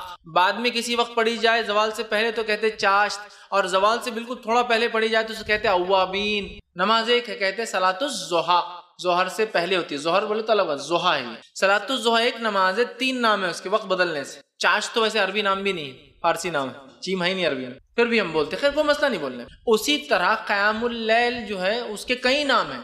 اگر فوراً عشاء کے بعد پڑھی جائے تو تراویح, رات کے کسی ایک حصے میں پڑھی جائے تو قیام اللیل, اور آخر وقت میں پڑھی جائے تو تہجد. ٹھیک ہے, تو بہرحال وضاحت. تو بھائی نے کا سوال ہے کہ رات کی نماز انہوں نے اول وقت میں پڑھ لی, اس کو تراویح کہتے ہیں رمضان کے اندر. اب اس کے 8 رکعت کا 3 بھی پڑھ لی تو اب تہجد ہو گیا. تو یاد رکھیے اگر آپ کو رات میں الگ سے نماز پڑھنا ہے نفل, تو 8 رکعت جو آپ نے بعد میں پڑھی امام کے ساتھ, یا تو آپ اس کے لیے نیت نفل کی کر لیں, نفل نماز جماعت سے ہو سکتی تو وہ نفل ہو جائیں گی, اور آپ رات کی وہ نماز تہجد کی شکل میں رات میں پڑھیں. یا آپ جو ہے پہلے 8 رکعت پڑھ لے کہ اللہ وہ ہے چونکہ بعد میں اٹھوں گا نہیں اٹھوں گا کیا معلوم ہے, پڑھ لے نیت سے کہ اللہ یہ میری رات کی نماز. اس کے بعد اٹھنے کے بعد آپ نفل پڑھ لیں, ٹھیک, یہ بھی ایک طریقہ, اور اس کے بعد وطر پڑھیں. یا آپ رات میں 8 رکعت پڑھ لے اپنی تہجد یا تراویح یا قیام اللیل, اس کے بعد 3 رکعت وطر پڑھ لے. لیکن اگر آپ اٹھ جاتے ہیں تو پھر نفل پڑھ لے, چاہے 2 پڑھے, 4 پڑھے, 10 پڑھے, 20 پڑھے, 50 پڑھے, 100 پڑھے, وہ نفل نماز ہو جائیں گی آپ کی, آپ یہ کر سکتے ہیں.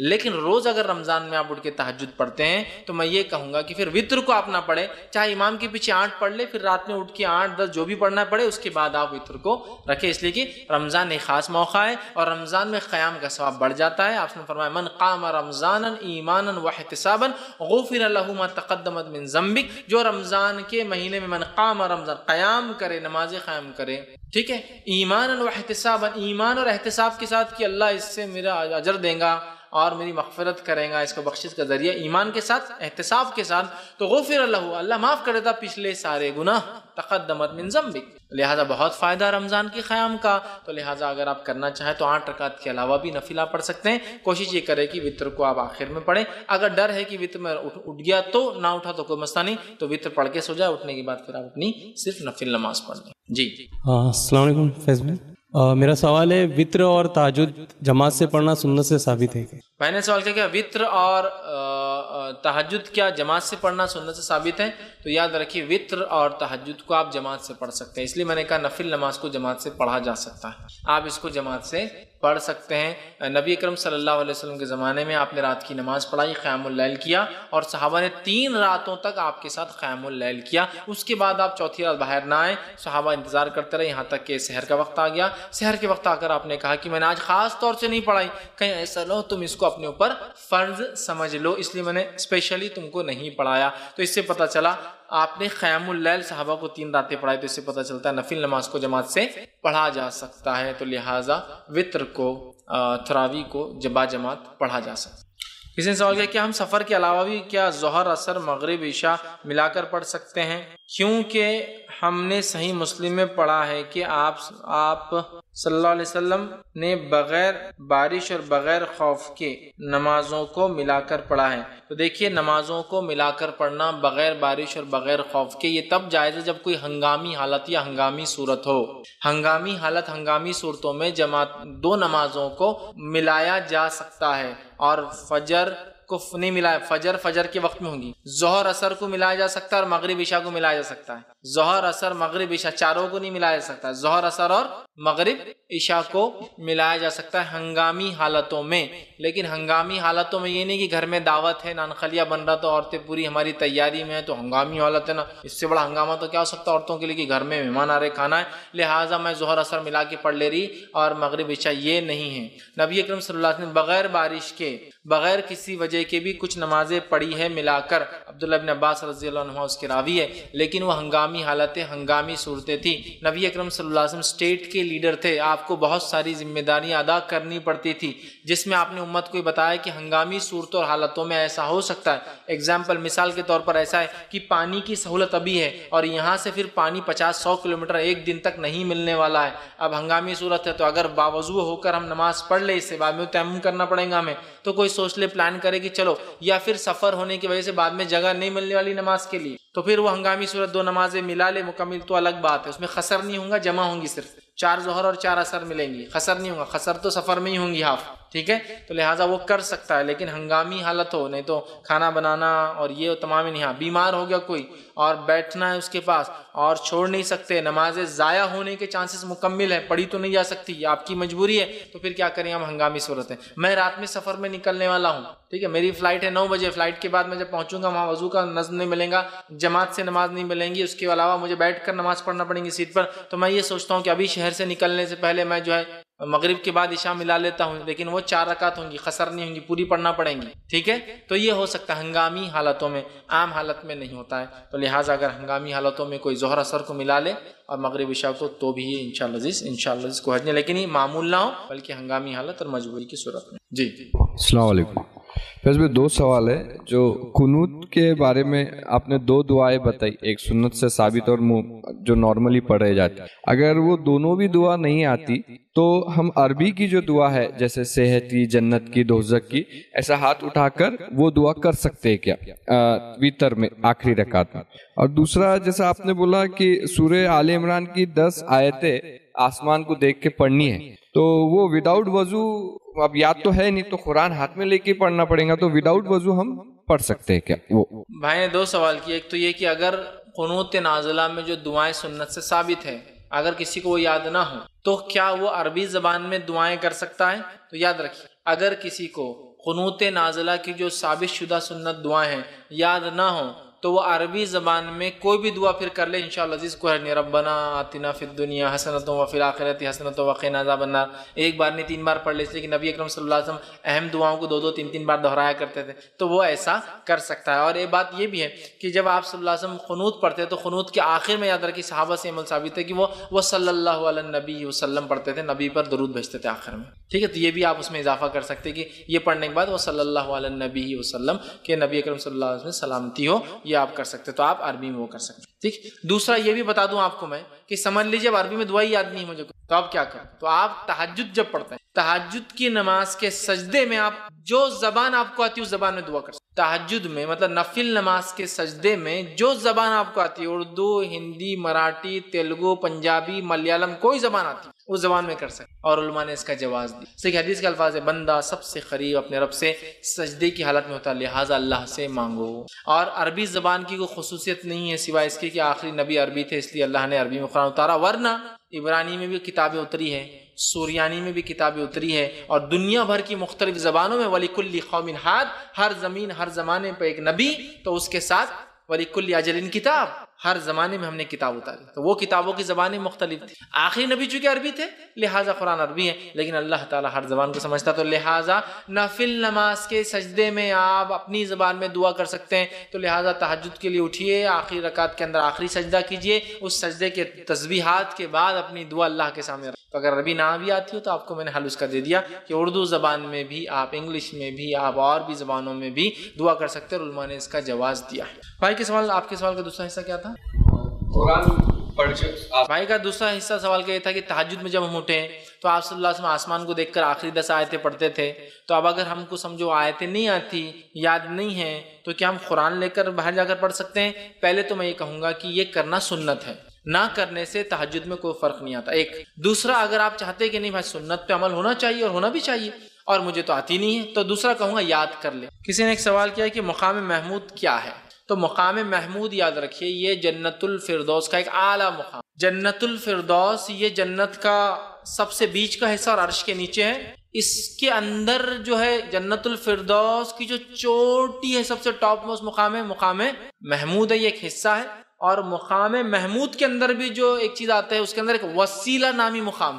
جنت الفردوس جس کو ہم ایسا عام زبان میں کہیے، جنت کے الگ الگ، جنت الفردوس، جنت النعیم، جنت المأوا، بہت سی جنت نام ہیں، مطلب الگ الگ ایریا ہے جنت کے نام ہیں. ہاں جنت ایک دوسرے کو پوچھیں مکان فلاں اس میں، تو اس سے پہچان اس کا درجہ، اس کا وہ پتہ چل جائیں گے. تو جنت الفردوس یہ عرش کی بالکل نیچے ہے. آپ نے کہا جب بھی مانگو جنت الفردوس مانگو، مطلب جنت الفردوس ایکچولی پرائم لوکیشن ہے. پھر اس میں بھی الگ الگ اسپاٹس ہیں، کارنر پلاٹ جیسا بولتے ہیں. بس بھائی چلو ایک ایریا ہے، اس میں بھی تو کارنر پلاٹ کی اہمیت، سینٹر پلاٹ کی اہمیت رہتی، اس میں بھی فلاں ان کے بازو گھر ہو تو ویسا ہی ہے. تو جنت الفردوس ایک سب سے اعلیٰ مقام، اس میں مقام محمود ایک اور اعلیٰ مقام، اور اس میں ایک مقام ہے جس کو وسیلہ کہتے ہیں. اور وسیلہ کے تعلق سے آتا ہے کہ یہ مقام اس نے فرمایا یہ وسیلہ مجھے گمانے کی مجھے ہی ملیں گا، صرف وہ ملیں گا. تو مقام محمود میں بھی ایک ٹاپ ایریا اس کو کہتے ہیں وسیلہ. اور یہ وسیلہ نبی اکرم صلی اللہ علیہ وسلم فرماتے جو میرے لیے وسیلہ مانگے، میرے سے وسیلہ نہیں، میرے لیے وسیلہ، جو جنت کا سب سے اعلیٰ حصہ جنت الفردوس، اس میں مقام محمود، اس میں وسیلہ مانگے، میں اس کی سفارش کروں گا، مجھ پہ واجب ہو جاتی ہے. اور یہ کب کرنا ہے؟ بولے آپ نے اذان کی دعا میں شامل ہے. اللہم رب هذه الدعوة التامة والصلاة القائمة آتی محمد الوسیلۃ، اور عطا فرما محمد صلی اللہ علیہ وسلم کو وسیلہ. ہمیں عطا فرما محمد کا وسیلہ مانا نہیں ہے، محمد صلی اللہ علیہ وسلم کا عطا. بہت سے لوگ بولتے ہیں نا آپ کا وسیلہ تو ضروری ہے، ہم تو اذان کی بات کرتے ہیں. نہیں، وہ ہے نبی کے لیے وسیلہ مانگنا، نبی سے وسیلہ مانگنا نہیں کہ اللہ عطا فرما تیرے نبی کو وسیلہ. صحابہ نے کہا اللہ کے رسول وسیلہ کیا ہے؟ تو کہا وسیلہ یہ ٹاپ موسٹ سب سے پرائم پارٹ ہے جنت کا، اور مجھے گمان ہے کہ یہ حصہ مجھے ہی ملنے والا ہے، لہٰذا اگر تم میرے لیے مانگو تو میری سفارش تم پہ قیامت دن واجب ہو جائیں گی. تو جنت الفردوس، مقام محمود، اس میں وسیلہ، ہمارے نبی وسیلہ میں رہیں گے. سب سے ٹاپ موسٹ جنت کا سب سے پیک، سب سے اعلیٰ مقام ہے، فردوس کا حصہ ہے، محمود کا حصہ ہے. تو محمودہ کا معنی بہرحال یہی ہے کہ آپ کو اللہ وہ مقام عطا فرما دیں گا. جی السلام علیکم. کوئی شخص ہمیشہ تہجد کی نماز پڑھتا ہو اور کبھی اگر اٹھ نہیں پایا سمجھے تو وطر کی نماز چھوٹ جاتی ہے اسے، تو اس کو وطر کو کس طرح سے ادا کیا جائے؟ اس کو ایک سوال. اور دوسرا یہ کہ ابھی تہجد کی جو ذکر تھا اس کے اندر میں شب برات کے تعلق سے 2 باتیں یعنی معلوم ہوئی ہے، تو شب برات کیا چیز ہے، اس کا جو ہے آپ کو لگ سکے. بھائی کا سوال یہ تھا کہ ایک انسان روز جو ہے تہجد پڑھتا ہے اور اس کے بعد وطر پڑھتا ہے، اب ایک بار وہ سو گیا، کسی وجہ سے نہیں اٹھ پایا، تو اس کی وطر کا کیا ہوگا؟ تو یاد رکھیے نبی اکرم صلی اللہ علیہ وسلم کی وہ حدیث واضح ہے. آپ نے فرمایا کہ کوئی شخص اگر وطر کو پڑھنا بھول جائے یا اس سے چھوٹ جائے، نیند کی وجہ سے چھوٹ جائے یا وہ بھول جائے، تو صبح میں یا جب یاد آ جائے جب پڑھ لے. تو اس سے پتہ چلا وطر کی نماز کی قضا ہو سکتی ہے اس آدمی کے لیے جو عادی ہے روز وطر پڑھنے کا. جو عادی نہیں ہے وہ تو روز اٹھ کے وطر پڑھیں گا، اس کے لیے نہیں. ایک آدمی روز، جیسا آپ کا سوال ہے، روز پڑھتا ہے اور اگر وہ وطر ایک دن بھول جائے، چوک جائے، نیند لگ جائے، نہ اٹھ پائے، تو وہ شخص جب بھی اٹھے، جب یاد آئے تب اس کے لیے وطر ہے اور وہ وطر کو پڑھ لے. جیسا دوسری نمازوں کا نا، جب یاد آ جائے، بھول جائے یا سو جائے تو جب اٹھے اس کے لیے وقت ہے، ویسے ہی وطر کے لیے سمجھ لیجیے آپ فجر میں اٹھے تو آپ فجر سے پہلے اگر وقت ہے تو وضو کیجیے، وطر پڑھیے اور پھر فجر کی نماز پڑھیے. آپ سو گئے، فجر بھی نہیں ہوئی سمجھ لی کسی وجہ سے، اور آپ کی عادت ہے کہ آپ روز وطر پڑھتے ہیں، تو پھر فجر پڑھے آپ سورج نکلنے کے بعد اور اس کے بعد وطر بھی پڑھ لیتے ہیں. ٹھیک ہے، تو لہٰذا وطر کی نماز اگر چھوٹ جائے جو آدمی عادی ہے روز پڑھنے کا، وہ اس کی قضا بھی کر سکتے ہیں۔ دوسرا سوال یہ تھا کہ شب برات کے تعلق سے میں نے درس کے بیچ میں کہا تھا اس کی کیا حقیقت ہے، اور اس کے تعلق سے تو یاد رکھیں شب برات کی کوئی حقیقت نہیں ہے، نبی اکرم صلی اللہ علیہ وسلم سے اس رات کا منانا ثابت نہیں ہے۔ اس رات کی فضیلت کے تعلق سے ایک روایت آتی ہے جو کہ حسن درجے کی جو ہے، اللہ ناصر البانی رحمہ اللہ نے اس کو حسن درجہ قرار دیا، وہ روایت یہ کہ اللہ رب العزت اس رات لوگوں کی مغفرت کرتا ہے، مطلب اس رات کی فضیلت کی بات آتی ہے۔ 15 شعبان کو، برات کی فضیلت نہیں ہوگی، 15 شعبان کو اللہ تعالیٰ لوگوں کی مغفرت کرتا ہے سوائے کینہ پرور مطلب دل میں بغض رکھنے والا، کینہ رکھنے والا ایسے انسان کو چھوڑ کر، اور جو دوسرے کے بارے میں برائی رکھتا ہے اس کو چھوڑ کر اللہ تمام کی مغفرت کر دیتا ہے۔ تو وہ لکھتے ہیں کہ 15 شعبان کی یہ فضیلت تو ثابت ہے کہ اس دن یہ فضیلت ہے، لیکن اس کا منانا ثابت نہیں، چونکہ کسی چیز کا فضیلت ہونا اس کے منانے کی دلیل نہیں ہوتا ہے، سمجھ رہے ہیں؟ تو لہٰذا اس برات کی تو کوئی حقیقت نہیں ہے کہ تو 15 شعبان کی اس میں بھی جو فضیلت ہے۔ برات یہ نفرت کا اظہار والی رات، یاد رکھیے نام ہی خود عجیب ہے، اس لیے کہ نبی اکرم صلی اللہ علیہ وسلم نے نہ قرآن نے نہ حدیث نے کبھی برات کا نام اس رات کو دیا۔ 15 شعبان جس کو ہم کہتے ہیں، اور پتہ نہیں اس کے تعلق سے پھر کیا کیا عقائد ہے، مردوں کی عید ہے، قبرستان جایا جاتا ہے، کھانا بنایا جاتا ہے، رات میں غسل لیا جاتا ہے، 100 رکعت یا 1000 رکعت نمازیں پڑھی جاتی ہے، اور قضائے عمری پڑھی جاتی ہے، اور رات میں قیام دن کے روزے کی فضیلت یہ بتائی جاتی ہے کہ 120 سال کے گناہ معاف ہوتے ہیں۔ یہ روایت من گڑت ہے، یہ روایت ضعیف ہے، یہ روایت موضوع ہے، یاد رکھیے کہ 120 سال کے گناہ معاف ہوتے ہیں، یہ درست روایت نہیں ہے۔ تو لہٰذا 15 شعبان کی جو ایک فضیلت ثابت وہ یہ ہے کہ اللہ اس رات لوگوں کی مغفرت کرتا ہے سوائے چند لوگوں کے جو گناہ کرتے ہیں، اس کے علاوہ اس کو منانا اور اس میں کوئی خاص عبادت ثابت نہیں ہے۔ اس کی اگر تفصیلات دیکھنا ہے تو میرے 2 عنوان ہیں، شعبان، ماہ شعبان فضیلت اور ہماری بدعتیں، اور دوسرا عنوان ہے شب برات کی حقیقت اور ہماری بدعتیں۔ بہت تفصیل میں نے ان موضوعات کو جو ہے اس میں ڈسکس کیا۔ کسی نے ایک سوال کیا ہے، should witr salah be prayed in even number when prayed in morning or daytime making qaza for witr salah؟ سوال یہ ہے کہ اگر کوئی وطر نماز پڑھتا ہے تو کیا وہ اس کو ایون مطلب طاق کی جگہ جفت کر دے جبکہ وہ قضا کر رہا ہے؟ اس کی تو نہیں، جب وہ وطر پڑھ رہا ہے تو وطر طاق ہی ہوتی ہے۔ وطر کا معنی ہوتا ہے آڈ عربی، واللہ وطر و یحب الوطر، اللہ is odd and loves odd, اللہ تعالیٰ طاق ہے اور طاق کو پسند کرتا ہے، طاق عادت کو، ٹھیک ہے؟ تو لہٰذا وہ وطر ہی کریں گا، 1 رکعت یا 3 رکعت یا 5 رکعت ہی پڑھیں گا، وہ اس کو جفت نہیں کریں گا، مطلب اس کو ایون نہیں کریں گا۔ مطلب بہت سی غلط فہمی ہوتی ہے کہ رات میں پڑھے تو طاق، دن میں پڑھے تو جفت کرنا نہیں، وہ دن میں بھی پڑھیں گا قضا تو اس کو طاق ہی پڑھیں گا۔ جی السلام علیکم شیخ، ہمارا سوال یہ ہے کہ اذان کے بعد کی جو دعا ہے اللہم رب حزید، تو یہ دعا ضروری ہے کہ ہر اذان کے بعد ہی پڑھیں، مطلب کسی اور وقت بھی پڑھ سکتے ہیں؟ پہلے سوال کہ اذان کی بات کی جو دعا ہے تو کیا اذان کی بعد ہی پڑھے؟ تو یاد رکھیے اذان کے بعد جو سنت سے ثابت ہے یہ ہے کہ پہلے نبی اکرم صلی اللہ علیہ وسلم پہ درود بھیجا جائے اور اس کے بعد اللہم رب حزید دعوت التامہ یہ دعا پڑھی جائے، اور ہاں یہ دعا اذان کے بعد کی ہی دعا ہے اور اذان کے بعد ہی کی جائے، کیونکہ آپ نے فرمایا جو اذان کے بعد